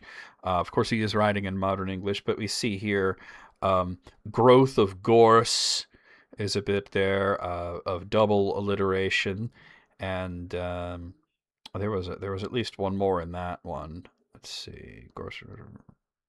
Oh, low tough thorns through. And that's a double thorn there, So, just now that I've pointed it out, I want you guys just sort of this is your little homework as you're listening. Just sort of take note in your head of, oh, there, he did it again. Oh, he did it again. The double and triple alliteration that you see usually in the middle of a paragraph. On the further edge of this broad hillback they stayed their march and crawled for hiding underneath a tangled knot of thorns. Their twisted boughs, stooping to the ground, were overridden by a clambering maze of old briars. Deep inside there was a hollow hall. There's another one. Hollow hall. Rafted with dead branch and bramble, and roofed with the first leaves and shoots of spring. There they lay for a while, too tired yet to eat, and peering out through the holes in the covert, they watched for the slow growth of day. But no day came, only a dead brown twilight. In the east there was a dull red glare under the lowering cloud. It was not the red of dawn. Across the tumbled lands between, the mountains of the Efelduath frowned at them, black and shapeless below, where night lay thick and did not pass away, above with jagged tops and edges outlined hard and menacing against the fiery glow. Away to their right, a great shoulder of the mountain stood out, dark and black amidst the shadows, thrusting westward. And you still get homework. Yeah, exactly. The only difference is you don't have to turn it in and I don't grade it. It's just something that, if I point it out, I think you'll take notice of it more. "Which way do we go from here?" asked Frodo. "Is that the opening of the Morgul Valley? Away over there beyond that black mass?" "Need we think about it yet?" said Sam. "Surely we're not going to move any more today, if day it is." Perhaps not," said Gollum. "But we must go soon. To the crossroads. Yes, to the crossroads. That's the way over there. Yes, master." The red glare over Mordor died away. The twilight deepened as great vapors rose in the east and crawled above them. Frodo and Sam took a little food and then lay down, but Gollum was restless. He would not eat any of their food, but drank a little water, and then crawled about among the bushes, sniffling and muttering. Then suddenly he disappeared. "Off hunting, I suppose," said Sam, and yawned. It was his turn to sleep first, and he was soon deep in a dream. He thought he was back in Bag End Garden looking for something, but he had a heavy pack on his back which made him stoop. It all seemed very weedy and rank somehow, and thorns and bracken were invading the beds down to the bottom hedge. "A job will work for me, I can see, but I'm so tired," he kept on saying. Presently he remembered what he was looking for. "My pipe," he said, and with that he woke up. "Silly," he said to himself, as he opened his eyes and wondered why he was lying down under the hedge. "It's in your pack all the time." Then he realized, first that the pipe might be in his pack, but he had no leaf, and next that he was hundreds of miles from Bag End. He sat up. It seemed to be almost dark. Why had his master let him sleep out of turn right on till evening? All right, let me pause here and just talk about Sam's dream, and also just something that's worthy of note here. Sam's dream is, of course, what we would call an anxiety dream, right? Sort of like dreaming that you're back in this sort of familiar place, but that there's something strange.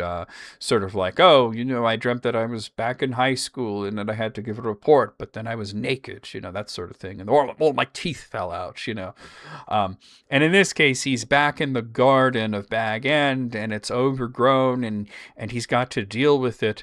And Sam, as being this very sort of diligent and hardworking guy who would be offended of the garden being in that sort of state, would immediately set to work in writing that, but he's so tired that he can't, and then he's looking for something, but he doesn't know what it is, and then when he realizes what he's looking for, he wakes up. So, that's, but it's also a little bit of foreshadowing. There's a lot of foreshadowing of the events of sort of the denouement of the Lord of the Rings is what a lot of people would refer to it. I would actually call it the real climax, which is the scouring of the Shire. And the denouement is everything that happens after that. Of course, stories are allowed to have more than one climaxes, but I do think that the destruction of the ring is sort of a false climax almost, and then it leads you into this long denouement, and then suddenly this other thing pops up. And some people are taken aback by that, and they don't like the scouring of the Shire, but when we get to that in Book 6, we're going to talk very deeply about it, and how I think it's the most important part of the book, and is in fact, it is the point of the Lord of the Rings, not the destruction of the ring. I mean, that's the story, but what is the lesson? Well, Tolkien was not writing allegory, but he was writing what he referred to as didactic literature. And as such, didactic is, of course, educational. It's educational. It's teaching a lesson. Not a hidden lesson, but an obvious one. And we'll talk about that when we get to it. But here's a bit of foreshadowing of back in the Shire, things are not so great. And that they're going to return home to a bit of a mess. And that Sam is going to have to deal with it as he can. The smoking thing, we talked about this, Sam is mentioned to have a pipe here. But we never, ever get any sort of description of him ever smoking. We get a lot of descriptions of Bilbo smoking and Aragorn smoking and Gandalf, of course. Gimli smokes. Merry and Pippin absolutely smoke. We never hear of Frodo smoking, ever. Sam, this is the only hint that we have that he might be like sort of an occasional sort of smoker. But of course I think it's not really that important. Looking for the pipe is sort of like, having that dream where you go to the DMV and you don't have your wallet or that sort of thing. The anxiety dream. I think we've all had things like that, and then all my teeth fell out and I woke up, that sort of thing. I don't know. If you've never had a dream like that, let me know, because I think it's interesting. I think everybody's sort of experienced anxiety dreams at some point in their life. But if anybody's never had one, I would be interested to hear that, actually. Let's continue on now.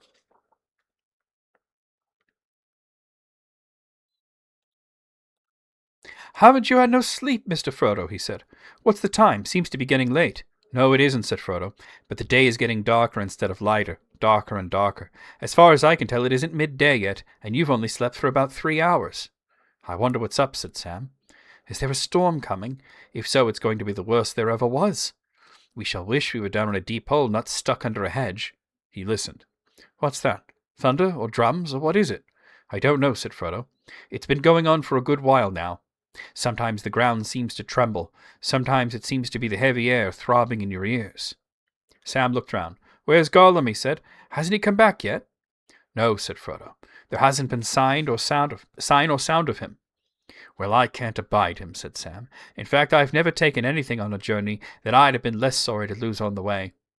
But it would be just like him after coming all these miles to go and get lost now, just when we shall need him the most. That is, if he's ever going to be of any use, which I doubt. You forget the marshes, said Frodo. I hope nothing has happened to him, and I hope he's up to no tricks. And anyway, I hope he doesn't fall into other hands, as you might say, because if he does, we shall soon be in for trouble. At that moment a rolling and rumbling noise was heard again, louder now and deeper. The ground seemed to quiver under their feet. I think we're in trouble anyhow, said Frodo. I'm afraid that our journey is drawing to an end. Maybe, said Sam. But where there's life there's hope, as my gaffer used to say, and need of victuals, as he most ways used to add. You have a bite, Mr. Frodo, and then a bit of sleep. By the way, for those of you that follow my quizzes, I've just given you an answer to one of the ones that's coming up. So keep an eye out for that. The afternoon, well, actually, I've given you a false answer. So let's disregard that, actually. Because Sam is attributing that saying to his father, but it's not his father that came up with it. His father got it from somebody else. You interpreted the dreams more to do with being too wired to sleep, half awake, unable to wake. I mean, well, that's sort of like the definition of an anxiety dream, But like I said, it is a bit of foreshadowing where, that things are not all well in the Shire. And we see this from time to time. Of course, the biggest one of them all was the Mirror of Galadriel. And that was Sam that experienced that. These sort of ideas that things back in the Shire may not be so great right now always seem to come to Sam. The afternoon, as Sam supposed it must be called, wore on. Looking out for the covert, he could see only a dun, shadowless word, fading slowly into a featureless, colorless gloom. It felt stifling, but not warm. Frodo slept unquietly, turning and tossing and sometimes murmuring. Twice Sam thought he heard him speaking Gandalf's name. The time seemed to drag interminably. Suddenly Sam heard a hiss behind him, and there was Gollum on all fours, peering at him with gleaming eyes. Wake up, sleepies, he whispered. Wake up. No time to lose. We must go. Yes, we must go at once. No time to lose. Sam stared at him suspiciously. He seemed frightened or excited. Go now. What is your little game? It isn't time yet. It can't be tea time even, leastwise not in decent places where there is tea time. Silly, hissed Gollum. We're not in decent places. Time's running short, yes, running fast. No time to lose. We must go. Wake up, master, wake up. So, if you're wondering, by the way, why is Gollum rushing them? It's because of Shelob, He's rushing them towards Shelob. He clawed at Frodo, and Frodo, startled out of sleep, sat up silently and seized him by the arm. Gollum tore himself loose and backed away. They mustn't be silly, he hissed. We must go. No time to lose. And nothing more could they get out of him. Where he had been, and what he thought was brewing to make him in such a hurry, he would not say. Sam was filled with deep suspicion, and showed it, but Frodo gave no sign of what was passing in his mind. He sighed, hoisted his pack, and prepared to go out into the ever-gathering darkness. Very stealthily, Gollum led them down the hillside, keeping under cover wherever it was possible, and running, almost bent to the ground, across any open space. But the light was now so dim that even a keen-eyed beast of the wild could scarcely have seen the hobbits hooded in their grey cloaks, nor heard them, walking as warily as the little people can. Without the crack of a twig or the rustle of a leaf, they passed and vanished. For about an hour they went on, silently in single file, oppressed by the gloom and the absolute stillness of the land, broken only now and again by the faint rumbling of thunder far away or drum beats in some hollow of the hills.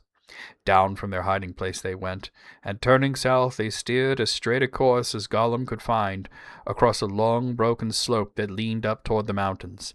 Presently, not far ahead, looming up like a black wall, they saw a belt of trees. As they drew nearer there, they became aware that they were of vast size, very ancient it seemed, and still towering high, though their tops were gaunt and broken, as if tempest and lightning blast had swept across them, but had failed to kill them or shake their fathomless roots. The crossroads, yes, whispered Gollum, the first words that had been spoken since they left their hiding place. We must go that way. Turning eastward now, he led them up the slope, and then suddenly it was before them, the southward road, winding its way about the outer feet of the mountain, until presently it plunged into a great ring of trees. This is the only way, whispered Gollum. No paths beyond the road, no paths. We must go to the crossroads, but make haste, be silent. As furtively as scouts within the encampment of their enemies, they crept down on the road and stole along its westward edge under the stony bank, grey as the stones themselves, and soft-footed as hunting cats. At length they reached the trees and found that they stood in a great roofless ring, opened in the middle of the sombre sky, and the spaces between their immense boles were like the great dark arches of some ruined hall. In the very centre 4 ways met. Behind them lay the road to the Mordor. Before them it ran out again upon its long journey south. To their right, the road from Mordor Skiliath came climbing up and crossing, passed out eastward into darkness, the 4th way, the road they were to take. Standing there for a moment filled with dread, Frodo became aware that a light was shining. He saw it glowing on Sam's face beside him. Turning toward it, he saw, beyond an arch of boughs, the road to Osgiliath, running almost as straight as he stretched ribbon down into the west. There, far away, beyond the sad Gondor, now overwhelmed in shade, the sun was sinking, finding at last the hem of the great slow-rolling pall of cloud, and falling in an ominous fire toward the yet unsullied sea. The brief glow fell upon a huge sitting figure, still and solemn as the great stone kings of Argonath. The years gnawed it, and violent hands had maimed it. Its head was gone, and in its place was set in mockery a round, rough-hewn stone, rudely painted by savage hands in the likeness of a grinning face with one large red eye in the midst of its forehead. Upon its knees and mighty chair, and all about the pedestal were idle scrawls mixed with the foul symbols that the maggot folk of Mordor used. Suddenly caught by the level beams, Frodo saw the old king's head. It was lying rolled away by a roadside. "Look, Sam," he cried, startled into speech. "Look! The king has got a crown again." The eyes were hollow, and the carven beard was broken, but about the high, stern forehead there was a coronet of silver and gold. A trailing plant with flowers like a small white stars had bound itself across the brows as if reverence of the fallen king, and in the crevices of his stony hair yellow stonecrop gleamed. Now let's talk about that, because this is a big thing. So they find this statue of an old king. He's been decapitated. They put like this nasty sort of, like Sauron face on it in its place, and they drew doodles on it. But flowers are growing on the decapitated stone head, and Frodo says, "The king's got a crown." Of course, this is foreshadowing for Aragorn regaining the crown. But also, let's talk about the symbolism here of the flowers themselves, mentioned to be silver and gold. Now, what is silver and gold? The moon and the sun. The true great enemies of Melkor, of Satan. Silver and gold, the sun and the moon, Anarion and Isildur. Minas Anor and Minas Ithil, the day and the night, the 2 trees of Valinor, and what do those come together to create? Aragorn, of course, he is of the line of Isildur, he is of the line of Anarion, due to intermarriage between the 2 lines a few generations ago. King Arvedui married Princess Firiel of Gondor. But that's what we're seeing here. We're seeing a little bit of symbolism there. The silver and gold is the most important part, the 2 realms as well, Gondor and Arnor as well. That's another thing coming together there. They cannot conquer forever, said Frodo. And then suddenly the brief glimpse was gone. The sun dipped and vanished, and as if in the shuddering of a lamp, black night fell. And that's the end of that chapter there. So, yeah, I don't know if we have. I think we have time, right? It's only 9:20. Thank you, Zelda man. That scene was in the extended version of The Return of the King. Yes, it was. Thank you for the tip there for the 100 bits. Now, if you notice, if you've read the books, and then you watch the movie, you notice that there's 3 films, there's 3 books, right? 3 volumes of one book, really. The Two Towers actually starts at the end of the Fellowship of the Ring, because we have Boromir's death. Boromir's death happens in the first chapter of the Two Towers. So the Two Towers starts early, and then the Two Towers ends with the confrontation with Shelob and Frodo being, thought to be dead, and then Sam realizing that he's alive. And if you watch the films, that's like halfway through the Return of the King. So like the Two Towers is stretched across all 3 films there. And yes, that scene was in the extended version of The Return of the King. Of course, what's really important to note there is, like I said, the symbology of not only a king regaining a crown, but also of the silver and gold flowers. I think we do have time. We have about an hour, and we have another chapter. It's a little bit longer than the last 2 chapters, but not by much. And that is Book 4, Chapter 8, The Stairs of Cirith Ungol. And I think if we do this today, the next time we meet for reading, we can easily finish the Two Towers. As a matter of fact, that might even be a shorter sort of stream. But yeah, let's continue along here. Chapter 8, The Stairs of Cirith Ungol. Is it literal bioluminescent flowers or metaphorical silver flowers? They're not literally glowing. They're just catching the sunlight as the sun sets. So that's what's happening. The sun is setting, and it's catching the flowers, and they're getting this brief glimpse as if they're glowing. And thank you, Zeldaman. Gollum was tugging at Frodo's cloak and hissing with fear and impatience. "We must go," he said. "We mustn't stand here. Make haste." Reluctantly, Frodo turned his back on the west and followed as his guide led him, out into the darkness of the east. They left the ring of trees and crept along the road toward the mountains. This road, too, ran straight for a while, but soon it began to bend away southward until it came right under the great shoulder of rock that they had seen from the distance. Black and forbidding it loomed above them, darker than the dark sky behind. Crawling under its shadow, the road went on, and rounding it sprung east again and began to climb steeply. Frodo and Sam were plodding along with heavy hearts, no longer able to care greatly about their peril. Frodo's head was bowed, his burden was dragging him down again. As soon as the great crossroads had been passed, the weight of it, almost forgotten in Ithilien, had begun to grow once more. Now, feeling the way become steep before his feet, he looked warily up, and there he saw it, even as Gollum had said that he would, the city of the Ringwraiths. He cowered against the stony bank. A long tilted valley, a deep gulf of shadow, ran back far into the mountains.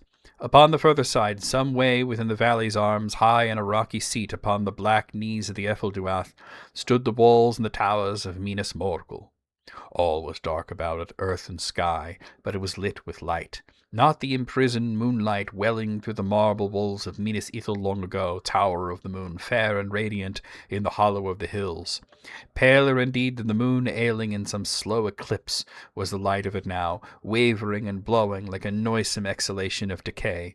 A corpse light, the light that illuminated nothing. In the walls and towers, windows showed like countless black holes looking inward into emptiness.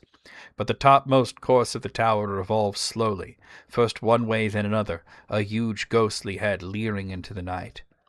For a moment the 3 companions stood there, shrinking, staring up with unwilling eyes. Gollum was the first to recover. Again he pulled at their cloaks urgently, but he spoke no word. Almost he dragged them forward. Every step was reluctant, and time seemed to slow its pace, so that between the raising of a foot and the setting of it down, minutes of loathing passed. So they came slowly to the white bridge. Here the road gleaming faintly passed over the stream in the midst of the valley and went on, winding deviously up toward the city's gate, a black mouth opening in the outer circle of the northward walls. Wide flats lay on either bank, shadowy meads filled with pale white flowers. Luminous these were too, beautiful and yet horrible of shape, like the demented forms in an uneasy dream. And they gave forth a faint, sickening charnel smell, an odor of rottenness filled the air. From mead to mead the bridge sprang. Figures stood there at its head, carven with cunning in forms human and bestial, but all corrupt and loathsome. The water flowing beneath was silent, and it steamed, but the vapors that rose from it curling and twisting about the bridge was deadly cold. Frodo felt his senses reeling and his mind darkening.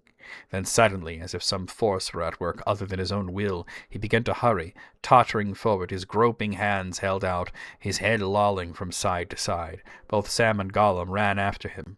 Sam caught his master in his arms, as he stumbled and almost fell right at the threshold of the bridge. "Not that way, no, not that way," whispered Gollum. But the breath between his teeth seemed to tear at the heavy stillness like a whistle, and he cowered to the ground in terror. "Hold up, Mr. Frodo," muttered Sam in Frodo's ear. "Come back. Not that way. Gollum says not, and for one, I agree with him." Gollum passed his hand over his brow and wrenched his eyes away from the city on the hill. The luminous tower faced him, and he fought the desire that was on him to run up the gleaming road towards its gate. At last, with an effort, he turned back, and as he did so he felt the ring resisting him, dragging at the chain about his neck, and his eyes, too, and he looked away, seemed for the moment to have been blinded. The darkness before him was impenetrable. Gollum, crawling on the ground like a frightened animal, was already vanishing into the gloom. Sam, supporting and guiding his stumbling master, followed after him as quickly as he could. Not far from the near bank of the stream there was a gap in the stone wall beside the road. Through this they passed, and Sam saw that they were on a narrow path that gleamed faintly at first, as the main road did, until climbing above the meads of deadly flowers, it faded and went dark, winding its crooked way into the northern sides of the valley. Along this path the hobbits trudged side by side, unable to see Gollum in front of them, except when he turned back to beckon them on. Then his eyes shone with a green-white light, reflecting the noisome Morgul sheen perhaps, or kindled by some answering mood within. Of that deadly gleam of the dark eye-holes Frodo and Sam were always conscious, ever glancing fearfully over their shoulders, and ever dragging their eyes back to find the darkening path. Slowly they labored on.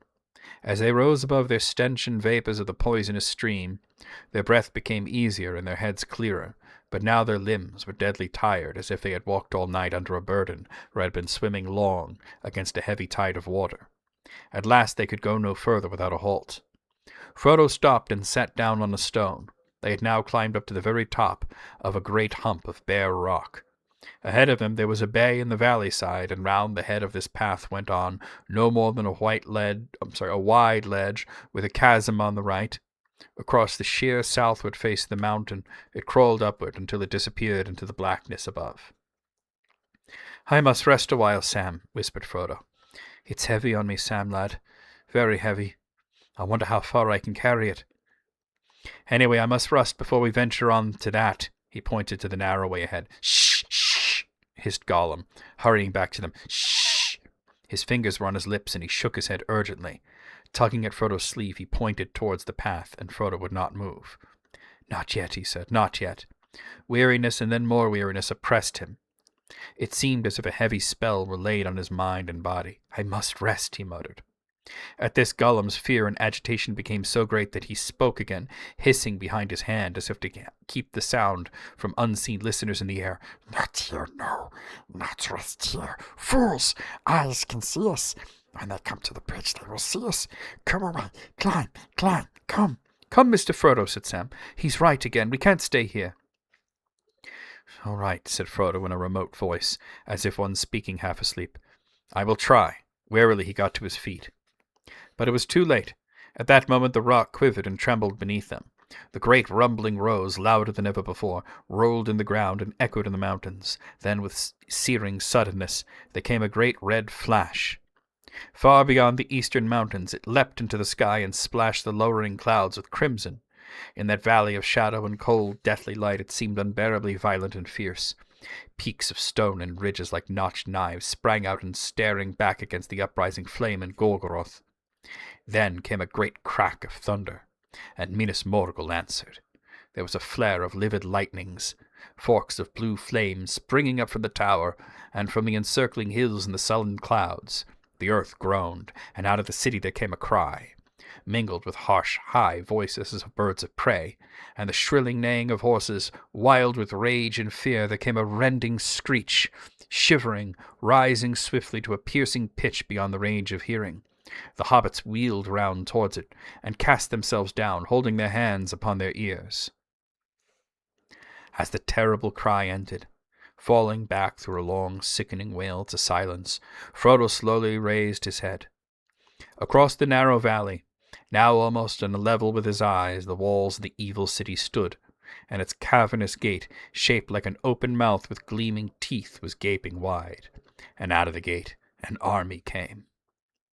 All that host was clad in sable dark as the night.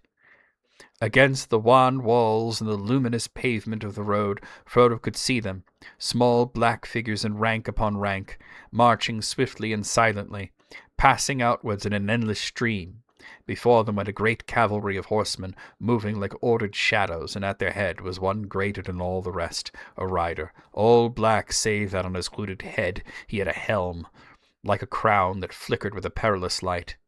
Now he was drawing near the bridge below, and Frodo's staring eyes followed him, unable to wink or to withdraw.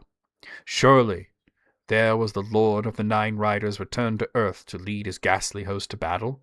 Here, yes, here indeed, was the haggard king, whose cold hand had smitten down the ring-bearer with his deadly knife. The old wound throbbed with pain, and a great chill spread towards Frodo's heart. Even as these thoughts pierced him with dread and held him bound with a spell, the rider halted suddenly, right before the entrance of the bridge, and behind him all the host stood still. There was a pause, a dead silence. Maybe it was the ring that called to the Wraith Lord. And for a moment he was troubled, sensing some other power within his valley. This way and that turned the dark head, helmed and crowned with fear, sweeping the shadows with its unseen eyes. Frodo waited like a bird at the approach of a snake, unable to move. And as he waited he felt, more urgent than ever before, the command that he should put on the ring. But great as the pressure was, he felt no inclination now to yield to it. He knew that the ring would only betray him, and that he had not, even if he put it on, the power to face the Morgul king. Not yet. There was no longer any answer to that command in his own will, dismayed by the terror though it was, and he felt only the beating upon him of a great power from outside. It took his hand, and as Frodo watched with his mind, not willing it but in suspense, as if he looked on some old story far away, it moved the hand inch by inch toward the chain upon his neck. Then his own will stirred. Slowly it forced the hand back and set it to find another thing. A thing lying hidden near his breast. Cold and hard it seemed as his grip closed on it, the phial of Galadriel, so long treasured, and almost forgotten till that hour. As he touched it, for a while all thought of the ring was banished from his mind. He sighed and bent his head. At that moment the Wraith King turned and spurred his horse, and rode across the bridge, with all his dark host followed him. Maybe the elven hoods defied his unseen eyes, and the mind of his small enemy being strengthened had turned aside his thought. But he was in haste. Already the hour had struck, and at his great master's bidding he must march with war into the west. Soon he had passed like a shadow into shadow, down the winding road, and behind him still the black ranks crossed the bridge. So great an army had never issued from that vale since the days of Isildur's might. No host so fell and strong in arms had yet assailed the fords of Anduin, and yet it was but one and not the greatest of the hosts of Mordor now sent forth. I have to pause here for several reasons, the least of which is I really need some water.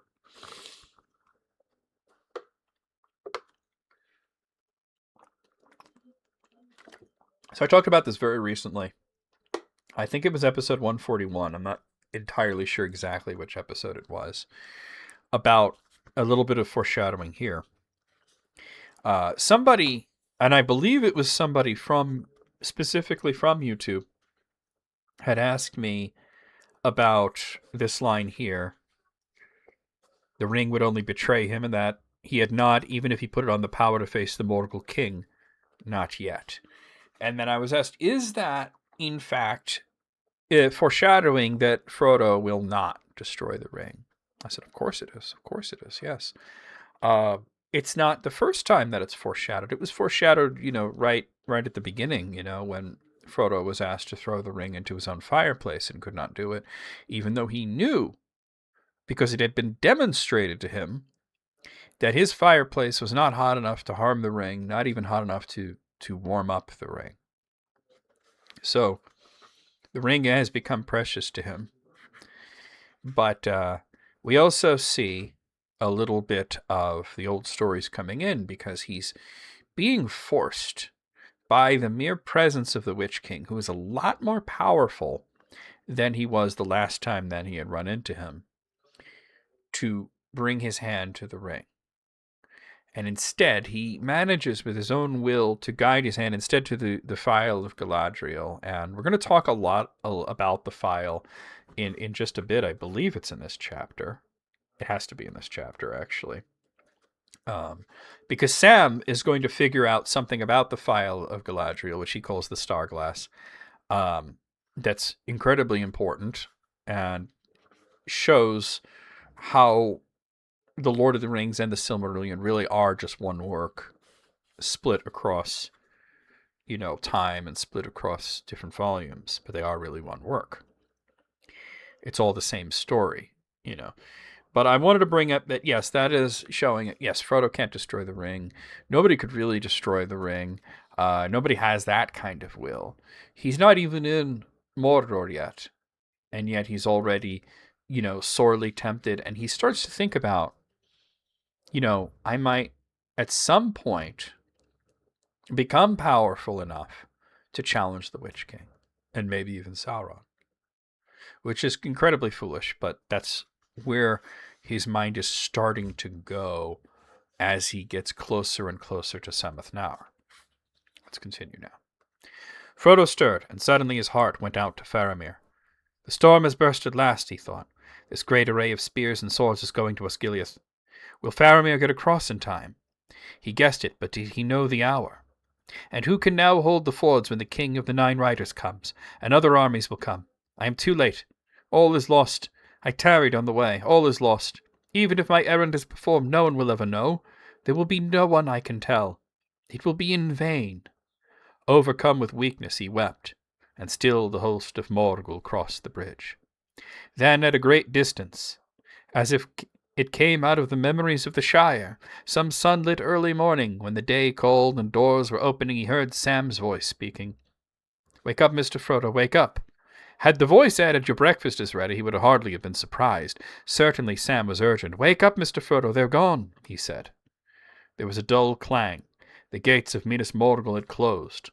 The last rank of spears had vanished down the road. The tower still grinned across the sky, but the light was fading in it. The whole city was falling back into a dark, brooding shade and silence, yet still it was filled with watchfulness. "Wake up, Mr. Frodo. They're gone, and we'd better go too. There's something still alive in that place, something with eyes, or a seeing mind if you take me. And the longer we stay in one spot, the sooner it'll get it on to us. Come on, Mr. Frodo." Frodo raised his head and then stood up. Despair had not left him, but the weakness had passed. He even smiled grimly, feeling now, as clearly as a moment before he had felt the opposite, that what he had to do, and if he could, and whether Faramir or Aragorn or Elrond or Galadriel or Gandalf or anyone else ever knew about it was beside the purpose. He took his staff in one hand and the phial in the other. When he saw that the clear light was already welling through his fingers, he thrust it into his bosom and held it against his heart. Then, turning from the city of Morgul, now no more than a grey glimmer across a dark gulf, he prepared to take the upward road. Gollum, it seemed, had crawled off along the ledge into the darkness beyond when the gates of Minas Morgul opened, leaving the hobbits where they lay. He now came creeping back, his teeth chattering and his fingers snapping. "Foolish! Silly!" he hissed. "Make haste. They mustn't think danger is past. It hasn't. Make haste. They did not answer, but they followed him on to the climbing ledge. It was little to the liking of either of them, not even after facing so many other perils, but it did not last long. Soon the path reached a rounded angle where the mountainside swelled out again, and there it suddenly entered a narrow opening in the rock. Oh no. Did the stream go down again? Are we in trouble here? Oh no, we're good. We're good. Okay. It's stuttering a bit on YouTube for me at least. But nobody's saying anything about it, so I think that's just my problem then. I just saw that loading circle come up briefly, and I wanted to make sure that we're still live. I don't want you guys to miss anything, you know. Let me refresh on. Okay, well, Twitch is fine. YouTube, I'm not sure about. Oh wait, no. No. It's down. Give me a moment.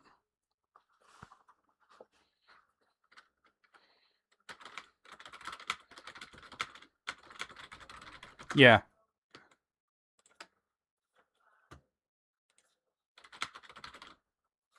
Yeah. Everybody's noticing now.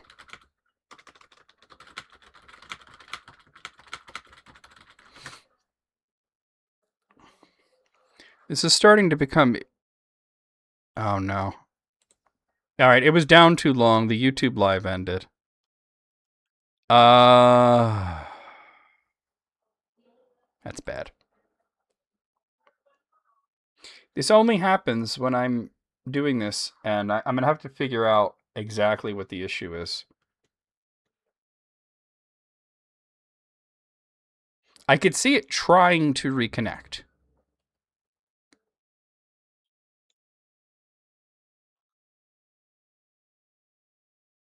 But it's not quite working, is it?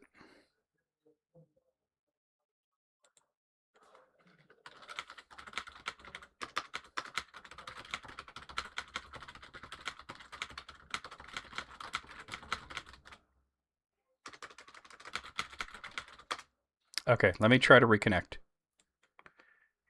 YouTube is such a pain in my butt sometimes. Okay, let's see.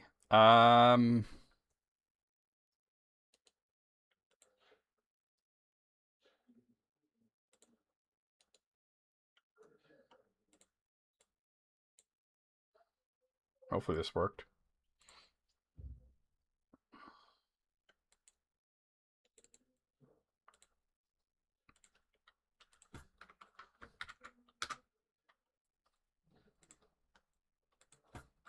Hopefully this worked.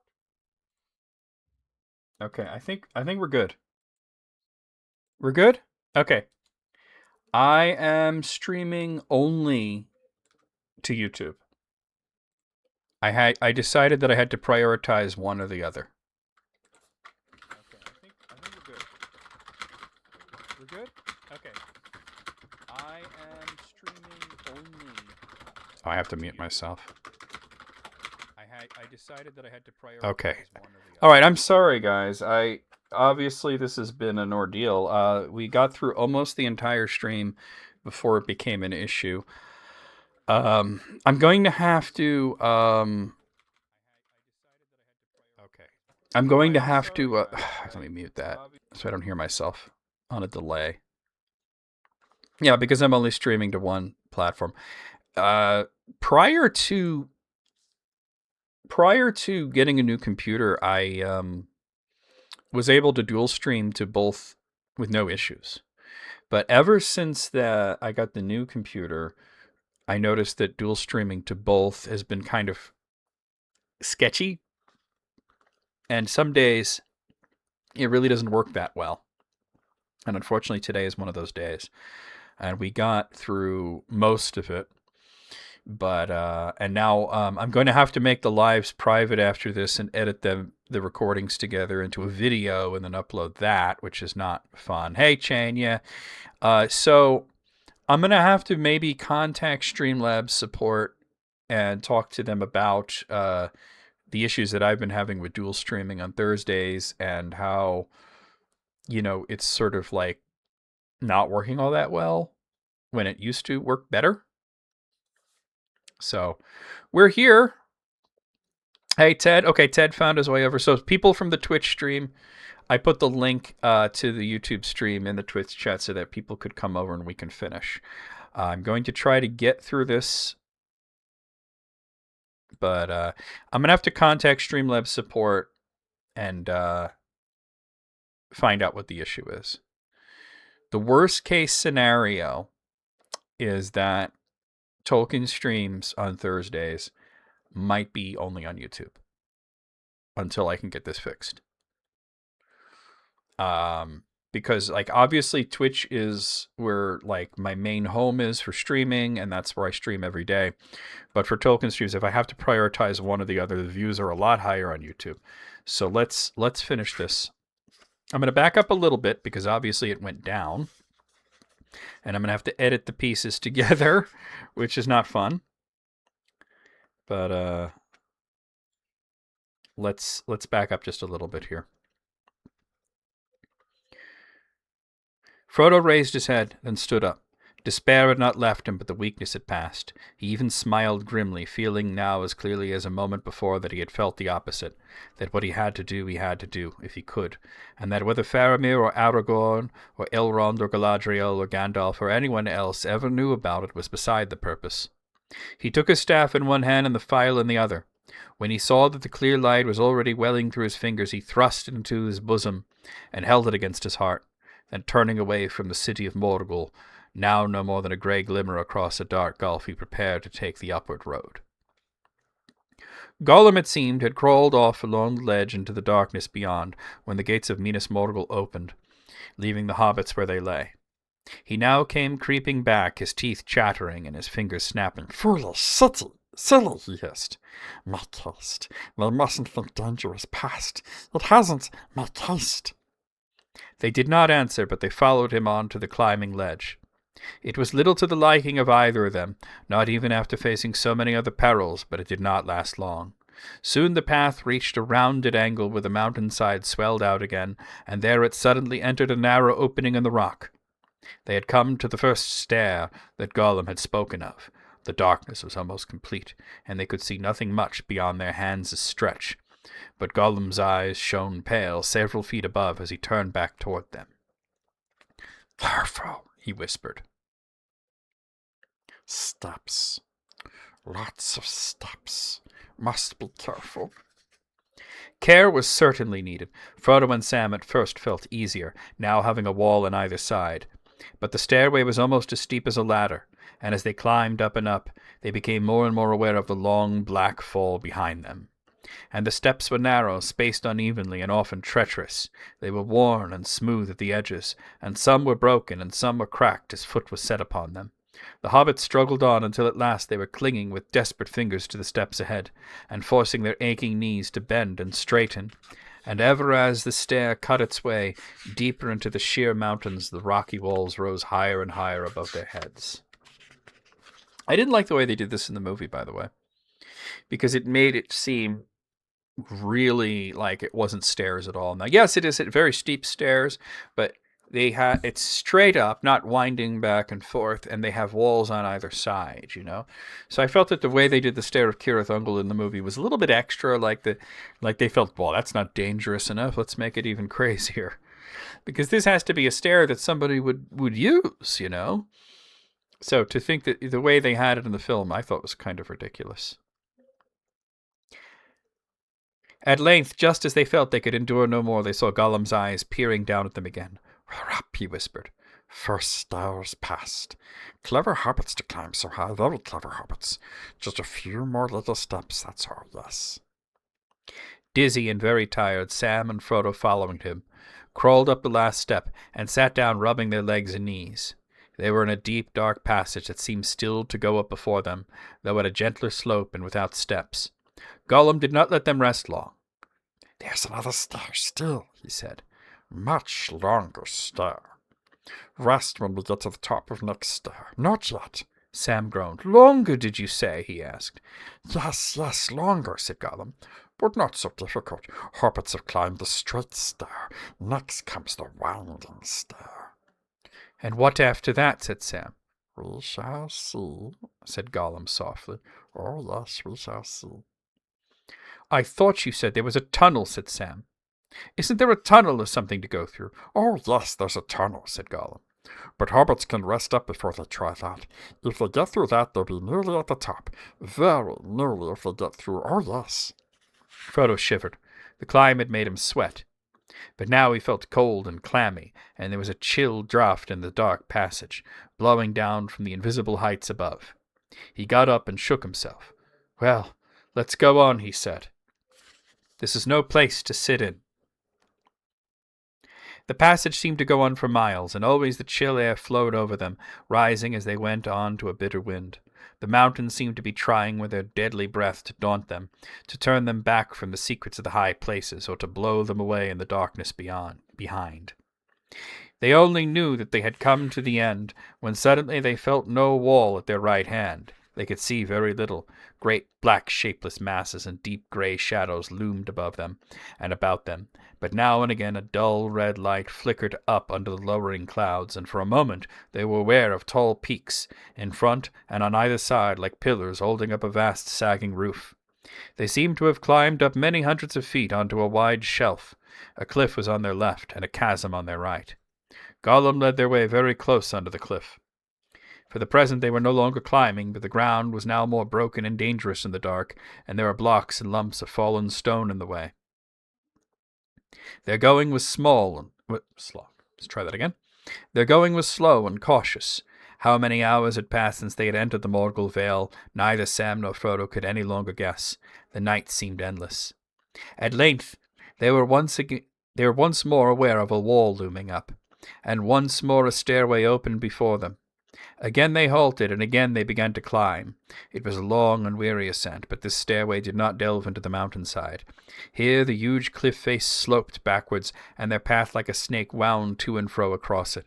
At one point it crawled sideways right to the edge of the dark chasm, and Frodo, glancing down, saw below him a vast deep pit, the great ravine at the head of the Morgul Valley. Down in its depths glimmered like a glowworm thread the wraith road from the city to the nameless pass. He turned hastily away. Still on top, the stairway bent and crawled until at last, with final flight, short and straight, it climbed out again onto another level. The path had veered away from the main pass and the great ravine, and it now followed its own perilous course at the bottom of a lesser cleft among the higher regions of the Efelduath. Dimly the hobbits could discern tall piers and jagged pinnacles of stone on either side, between which were great crevices and fissures blacker than the night, where forgotten winters had gnawed and carved the sunless stone. And now the red light in the sky seemed stronger, though they could not tell whether a dreadful morning were indeed coming to this place of shadow, or whether they saw only the flame of some great violence of Sauron and the torment of Gorgoroth beyond. Still far ahead and still high above, Frodo, looking up, saw, as he guessed, the very crown of this bitter road. Against the sullen redness of the eastern sky a cleft was outlined in the topmost ridge, narrow, deep cloven between two black shoulders, and on either shoulder was a horn of stone. He paused and looked more attentively. The horn upon the left was tall and slender, and in it burned a red light, or else the red was in the land beyond was shining through a hole. He saw it now. It was a black tower poised above the outer pass. He touched Sam's arm and pointed. "I don't like the looks of that," said Sam. "So the secret ways of yours is guarded after all," he growled, turning to Gollum. "As you knew all along, I suppose." "All ways are guarded, yes," said Gollum. "Of course they are, but hobbits must try some way. This way, me least watched. Perhaps they've gone all the way to Big Battle, perhaps." "Perhaps," grunted Sam. "Well, it still seems a long ways off, and a long way up before we get there. And there's still the tunnel. I think you ought to rest now, Mr. Frodo. I don't know what time of day or night it is, but we've kept going for hours and hours. And by the way, the reason that it's become so dark, and that they can't tell whether it's night or day, is because of the black vapors coming out of Mordor and going towards Minas Tirith. And we're going to see this more in The Return of the King, Because Sauron's army, they're mostly orcs who can't really fight in the daytime. So this is his way of blanketing the land with darkness so that he could attack Gondor and not worry about whether it's day or night. Yes, we must rest, said Frodo. Let us find some corner out of the wind and gather our strength for the last lap. For so he felt it to be. The terrors of the land beyond and the deed to be done there seemed remote, too far off yet to trouble him. All his mind was bent on getting through or over this impenetrable wall and guard. If once he could do that impossible thing, then somehow the errand would be accomplished, or so it seemed to him in that dark hour of weariness, still labouring in the stony shadows under Cirith Ungol. In a dark crevice between two great piers of rock they sat down, Frodo and Sam a little way within, and Gollum crouched upon the ground near the opening. There the hobbits took what they expected would be their last meal before they went down into the nameless land, maybe the last meal they would ever eat together. Some of the food of Gondor they ate, and wafers of the waybread of the elves, and they drank a little. But of their water they were sparing, and took only enough to moisten their dry mouths. I wonder when we'll find water again, said Sam. But I suppose even over there they drink. Orcs drink, don't they? Yes, they drink, said Frodo. But do not let us speak of that. Such drink is not for us. Then all the more need to fill our bottles, said Sam. But there isn't any water up here, not a sound or a trickle have I heard. And anyway, Faramir said we're not to drink any water in Morgul. No water flowing out of Inland Morgul were his words, said Frodo. We are not in that valley now, and if we came on a spring, it would be flowing into it and not out of it. I wouldn't trust it, said Sam. Not till I was dying of thirst. There's a wicked feeling about this place, he sniffed.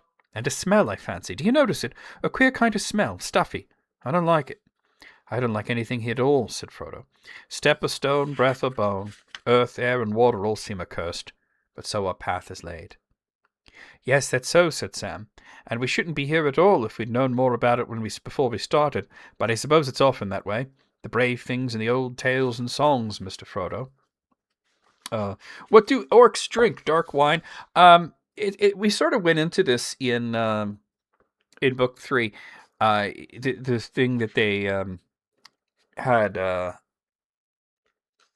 had Mary drink is sort of like this very dark liqueur that has some, it's disgusting, but it has some healing and curative properties. And they probably drink some sort of beer or ale simply because it's safer to drink than water if the water is no good. Putting it through the process of becoming, liquor or beer or ale actually makes it safe to drink. So, that's sort of where they're at. Adventures, as I used to call them. I used to think they were the things the wonderful folk of the stories went out and looked for, because they wanted them, because they were exciting and life was a bit dull. A kind of a sport, as you might say. But that's not the way of it with the tales that really mattered, or the ones that stay in their mind. Folk seem to have just landed in them usually. Their paths were laid that way, as you put it. But I expect they had lots of chances like us of turning back, only they didn't. And if they had, we shouldn't know, because they'd have been forgotten. We hear about those as just went on, and not all to a good end, mind you. At least not to what folk inside a story, and not outside it, call a good end. Coming home and finding things all right, though not quite the same, like old Mr. Bilbo. But those aren't always in the best tales to hear, though they may be the best tales to get landed in. Hey there, Brandon, how's it going? I lost my spot. Best tales to land in, yep. I wonder what sort of tale we've fallen into. I wonder, said Frodo, but I don't know. And that's the way of a real tale. Take any one that you're fond of. You may know or guess what kind of tale it is, a happy ending or sad ending, but the people in it don't know. And you don't want them to. No, sir, of course not. Beren, now, he never thought he was going to get that Silmaril from the Iron Crown and Thangorodrim, and yet he did. And that was a lot worse place and a blacker danger than ours. But that's a long tale, of course, and it goes on past the happiness and into grief, and beyond it, and the Silmaril went on and came to Earendil. And why, sir, I never thought of that before. You've got some of the light of it in that star glass that the lady gave you. Why, to think of it, we're in the same tale still. It's still going on. Don't the great tales never end? No, they never end as tales, said Frodo. But the people in them come and go when their part's ended. Our part will end later, or sooner. And then we can have some rest and some sleep, said Sam. He laughed grimly. And I mean just that, Mr. Frodo. I mean plain, ordinary rest and sleep, and waking to a morning's work in the garden. I'm afraid that's all I'm hoping for all the time. All the big, important plans are not for my sort. Still, I wonder if we shall ever be put into songs or tales. We're in one, of course, but I mean put into words, you know, told by the fireside, or read out of a great big book with red and black letters, years and years afterwards, and people will say, let's hear about Frodo and the Ring, and they'll say, oh yes, it's one of my favourite stories. Frodo was very brave, wasn't he, Dad? Yes, my boy, the famousest of the hobbits, and that's saying a lot. It's saying a lot too much, said Frodo, and he laughed, a long, clear laugh from his heart. Such a sound had not been heard in those places since Sauron came to Middle-earth. To Sam, suddenly it seemed as if all the stones were listening and the tall rocks leaning over them, but Frodo did not heed them. He laughed again. Why, Sam, he said, to hear you sometimes makes me as merry as if the story was already written. But you've left out one of the chief characters, Samwise the Stout-Hearted. I want to hear more about Sam, Dad. Why didn't they put more of his talk, Dad? That's what I like. It makes me laugh. And Frodo wouldn't have gotten far without Sam, would he, Dad? No, Mr. Frodo, said Sam. You shouldn't make fun. I was serious. So was I, said Frodo. And so I am. We're getting on a bit too fast, you and I, Sam, are still stuck in the worst places of the story. And it's all too likely that some will say at this point, shut the book now, Dad, we don't want to read any more. Maybe, said Sam. But I wouldn't be one to say that. Things done and over, in making to part the great tales are different. Why, even Gollum might be good in a tale, better than he is to have by you anyway, and he used to like tales himself once by his own account. I wonder if he thinks he's the hero or the villain. Oh, thank you for the subscription. Gollum, he called. Would you like to be the hero? Now, where's he got to again? Now, before we continue, and we're very near the end here, let me just grab this. So, the story that Sam was referencing is right here, called Beren and Luthien, which is told also in the Silmarillion. There's a specific version of it in the Silmarillion. This book here has all the different versions of Beren and Luthien that were previously, all over the place. But, Sam is realizing that the star glass, as he called it, the light of Eärendil, the file of Galadriel, is almost the same thing as one of the Silmarilli. The Silmarils, there were three of them. One of them, all three of them at one point were on Morgoth's head. He wore them on an iron crown, and of course Beren and Luthien snuck in and they took one, off of his head. And that's one of the craziest stories, one of the wildest adventures that Tolkien ever wrote about. And of course we're going to get to that at some point. Tunuviel, exactly. But Sam's realizing, wait a minute, we're in the same story. That's the same light. You know what I mean? It's the same thing. Because Galadriel said it was the light of Eärendil, our brightest star. It's the same light, because the light of Eärendil is a Silmaril. Eärendil has it in the sky. He's on a magic flying ship made out of mithril, carrying this thing around. So, what I'm getting at here is that Sam is realizing that this file that Galadriel gave them is important. Now, we already got a little bit of that when the ring was calling out to the Witch King, and Frodo was very close to putting it on, and instead he grabbed the file of Galadriel and he felt a lot better. And that is sort of the first bit of foreshadowing. And this is Sam realizing that he's in a story and that something big has been foreshadowed, that they're basically carrying a Silmaril with them. And of course, when they have to deal with Shelob and Gollum, the file of Galadriel becomes incredibly important. But money low? I don't know what you mean there, Chain. I'm not sure what you mean there. But, yeah, so that's really just, and what's interesting is that when Tolkien published this, when the Two Towers, came out in 1953, nobody had read Beren and Luthien. Nobody knew what the story was. People didn't know about this stuff. The Silmarillion wouldn't be published until after his death. Beren and Luthien, as a collected work there with all the different versions, wouldn't be published until well after his death. You keep saying low money. I'm not understanding what you're saying. I don't know why you're saying that. But anyway, what I'm getting at here is that, this is sort of almost like leaning a little bit on the fourth wall. The character's saying, hey, we're in a story, Of course, to them, it's very real. It's not that they realize they're fictional or anything, but they're realizing that the stories that they grew up hearing, and in this case, the story that Aragorn told them, they're in that story, and that there's a bit of it still going on, even though it happened like 6,000 years ago. They're a part of it, and the way that Tolkien saw this is that they were at the end of the story, and he had yet to be able to publish the beginning and the middle. The Lord of the Rings is really the end of the saga of the Three Jewels and the Rings of Power, which is what he was calling it at the time. And he was under the impression that he was never going to get to publish the Silmarillion, and he didn't get to publish it. His son published it after he died. But it's really interesting, reading this before and after the Silmarillion. And people ask me all the time about reading order. Like, what order do I read it in? Okay, start with The Hobbit, start with The Lord of the Rings, right? But then what, right? Okay, yeah, read the Silmarillion. But then I always say, after you read the Silmarillion, go back and read The Hobbit and The Lord of the Rings again, right? Really do that. Because both of them hit incredibly different afterwards.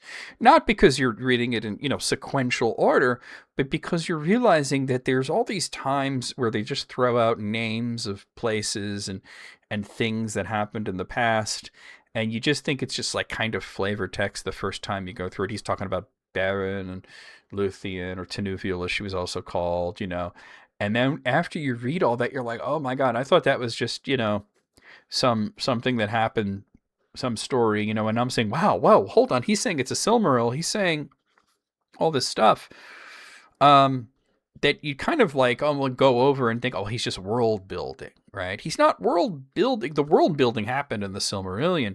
He's concluding is what he's doing. And he's making reference to the world building that had already happened.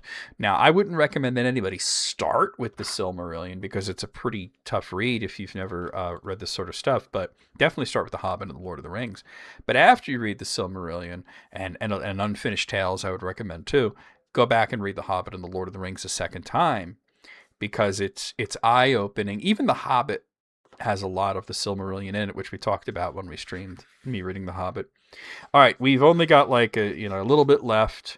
We've gotten disconnected a few times. I had to end the stream on Twitch. We're only on YouTube right now, which is not great, but we'll have to deal with it for now. Let's continue. Let's get on here. As soon as I find the exact spot that oh, here we are. There was no sign of him at the mouth of their shelter, nor in the shadows near. He had refused their food, though he had as usual accepted a mouthful of water, and then he had seemed to curl up to sleep. They had supposed that one, at any rate, of his objects in his long absence the day before had been to hunt for food for his own liking, and now he had evidently slipped off again while they talked. But for what this time? I don't like his sneaking off without saying, said Sam. And least of all now, he can't be looking for food up here, not unless there's some kind of rock he fancies. Why, there isn't even a bit of moss.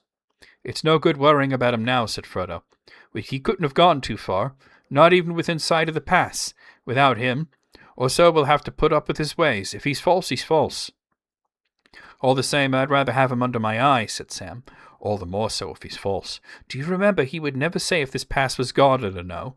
And now we see a tower there, and it may be deserted and it may not. Do you think he's gone to fetch them, orcs or whatever they are? No, I don't think so, answered Frodo.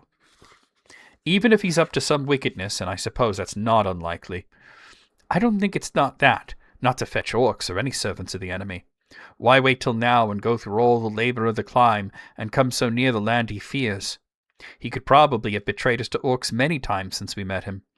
Now, if it's anything, it'll be some little private trick of his own that he thinks is quite secret. Well, I suppose you're right, Mr. Frodo, said Sam. Not that it comforts me mightily. I don't make no mistake. I don't doubt he'd hand me over to orcs as gladly as kiss his hand, but I was forgetting his precious. Now I suppose the whole time it's been the precious for poor Smeagol. That's the one idea in all his little schemes, if he has any. But How bringing us up here will help him in that is more than I can guess." "Very likely he can't guess himself," said Frodo. "And I don't think he's got just one plain scheme in his muddled head.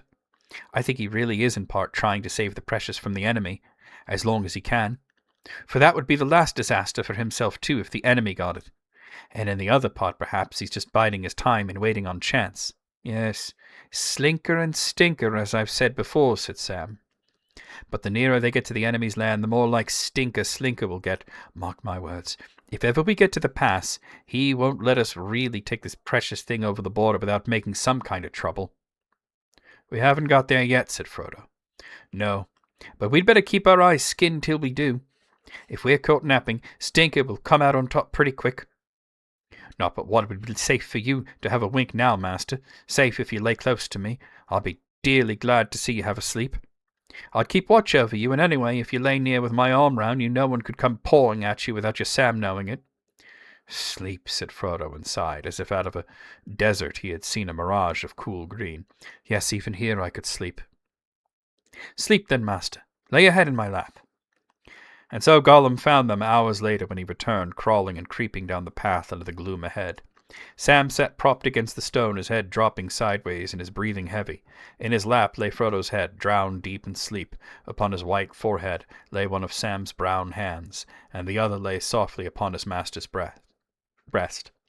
Peace was in both of their faces. Gollum looked at them. A strange expression passed over his lean, hungry face. The gleam faded from his eyes, and they went dim and grey, old and tired. A spasm of pain seemed to twist him, and he turned away, peering back up towards the pass, shaking his head as if engaged in some interior debate. Then he came back, and slowly, putting out a trembling hand, very cautiously he touched Frodo's knee. But almost the touch was a caress. For a fleeting moment, could one of the sleepers have seen him, they would have thought that they beheld an old, weary hobbit, shrunken by the years that had carried him far beyond his time, beyond friends and kin, and in the fields and streams of his youth, an old, starved, pitiable thing. But at that touch, Frodo stirred and cried out softly in his sleep, and immediately Sam was wide awake. The first thing he saw was Gollum, pawing at Master as he thought. "Hey, you," he said roughly. "What are you up to?" Nothing, said Gollum softly. "Nice, master." "I dare say," said Sam. "But where have you been to? Sneaking off and sneaking back, you old villain." Gollum withdrew himself, and a green glint flickered under his heavy lids. Almost spider-like he looked now, crouched back on his bent limbs with his protruding eyes. The fleeting moment had passed beyond recall. Sneaking, he hissed. "Hobbits always so polite. Yes, oh, nice hobbits. Smeagol brings them up secret ways that nobody else could find. Tired he is, thirsty he is, yes, thirsty, and he guides them, and he searches for paths, and they say, sneak, sneak. Very nice, friends. Oh, yes, my precious, very nice." Sam felt a bit remorseful, though not more trustful. "Sorry," he said. "I'm sorry, but you startled me out of my sleep. And I shouldn't have been sleeping, and that made me a bit sharp. But Mr. Frodo, he's that tired. I asked him to have a wink, and, well, that's how it is. Sorry."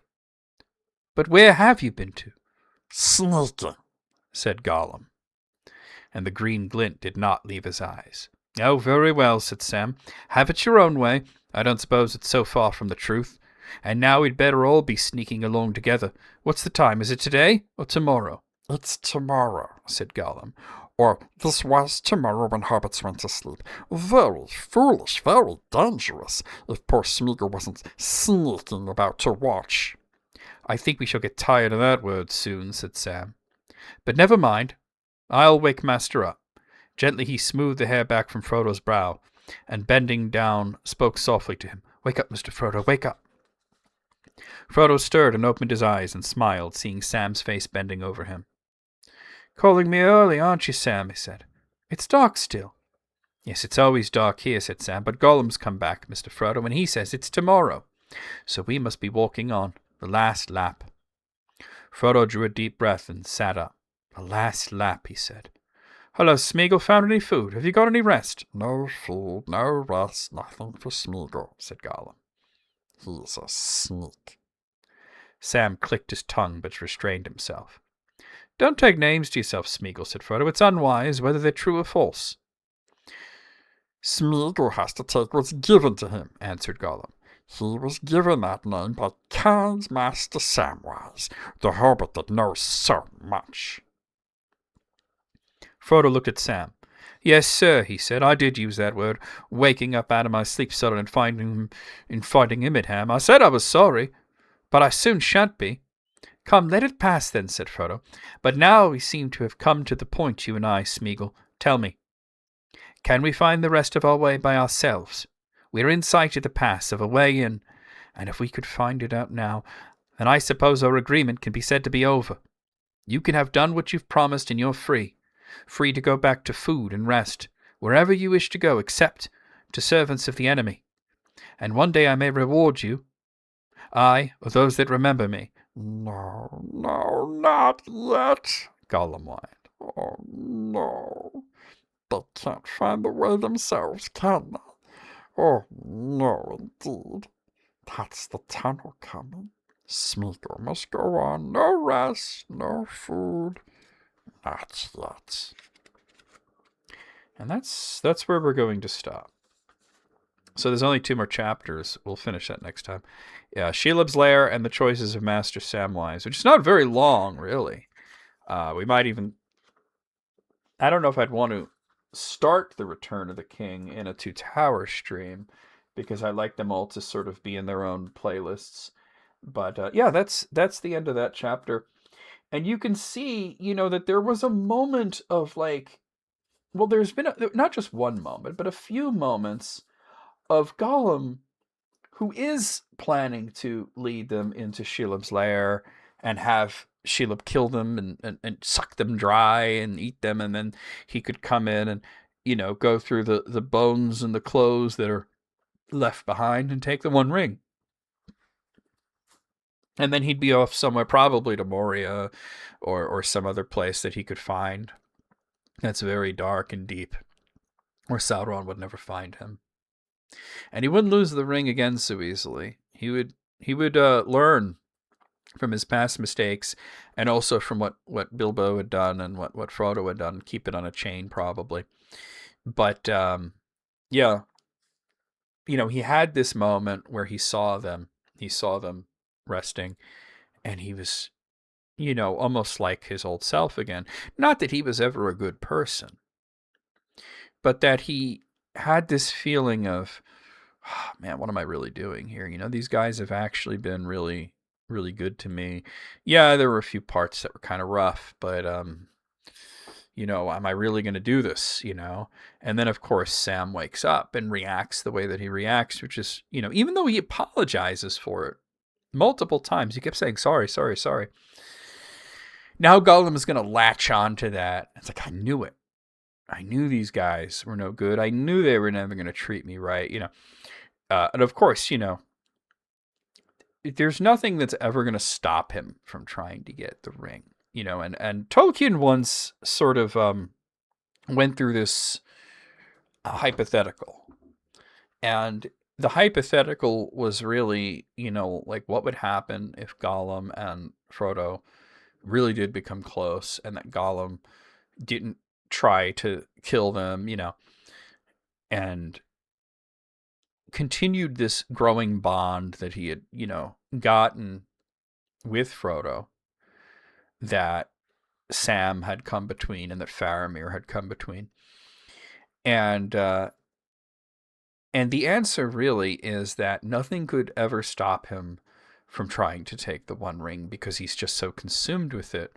But that in this sort of situation at Sammath Naur, yes, he might suddenly attack Frodo, bite his finger off, and take the ring, but then he would jump into the fire with the ring. Because there's one thing that he doesn't want, and that's Sauron to get the ring. And he really, really hates Sauron. He really hates him. No, I mean, most people do. Nobody really likes Sauron. You know what I mean? Nobody really likes him. He's not a popular guy will say, you know. Even those that are evil don't really like Sauron because evil doesn't love evil, you know. And by I say evil loves itself, but it doesn't. Evil creatures don't love each other. They're not really loyal to each other. Any sort of relationship between evil creatures in Tolkien's world, and I think in real life too, are either one of two things. There's either a master and a slave, or there's a transaction. It's transactional. You know, they both think that they're gaining something, you know, that it's advantageous. That's the relationship between Sauron and Saruman. They both think that they have the upper hand. Of course, Sauron has the upper hand. Saruman has deluded himself into thinking he has the upper hand. Sometimes it's just, this is advantageous to me, you know, and that was the relationship between Sauron and Morgoth. He admired Morgoth because he was like, this is a guy who gets things done, you know. But and he doesn't necessarily agree with the things that Morgoth's doing. He's just, but he agrees with power. You know what I mean? So yeah, he doesn't want to destroy the world like Morgoth did. He wants to rule the world. It's a very different sort of goal. He wants everything to be brought to heel, and not because he thinks that he's so great, but because he is so obsessed with everything being orderly and nothing being what he would view to be chaotic, you know. And there's a degree of pettiness there as well, too, you know, for his enemies, you know. Morgoth was the same way. He hated the elves because the Valar fought a war against him for the elves. So we're gonna end here. Thank you very much. Thank you very much, Brenda. I'm sorry that it was all broken up and that we had like basically 2 different lives. There was like a third one in between that. We had some technical issues. I'm going to look into trying to solve that. But it definitely seems to be an issue with streaming to 2 platforms at once, which in the past we have done very successfully.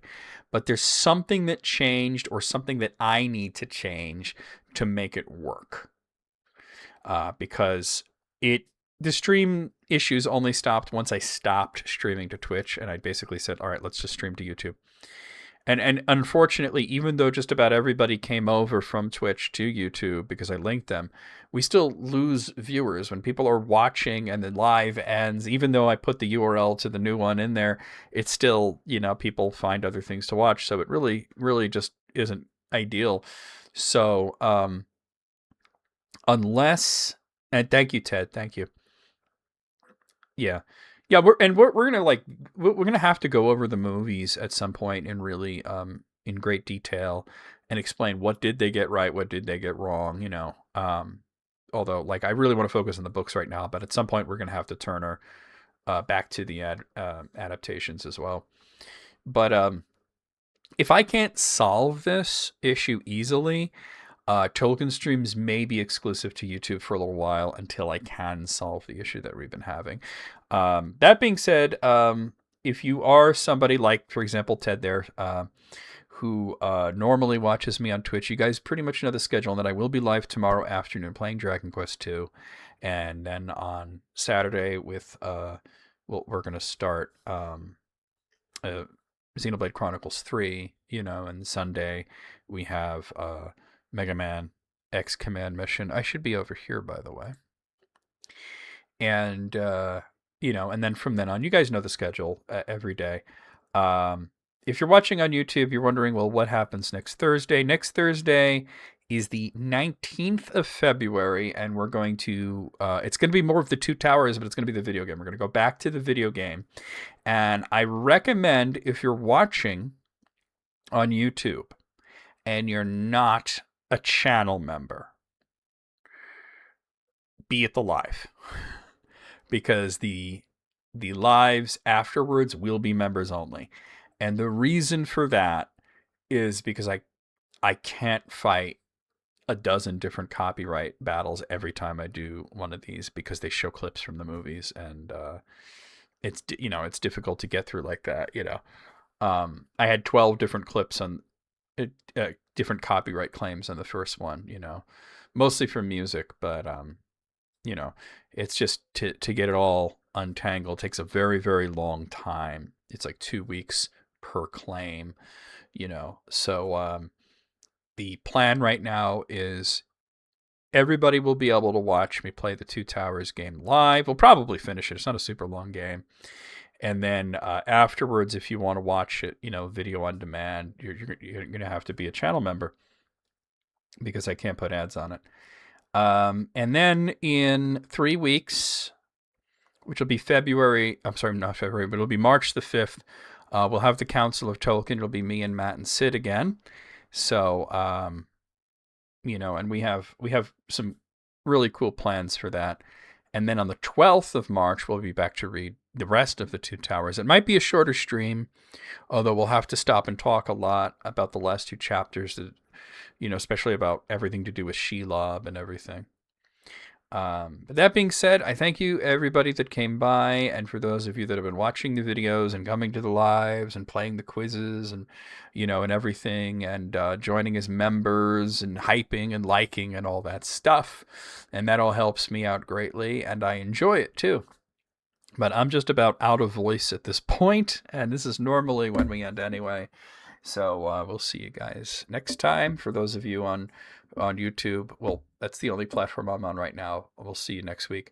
And for those of you who normally watch me on Twitch, I'll see you tomorrow afternoon. Here we go.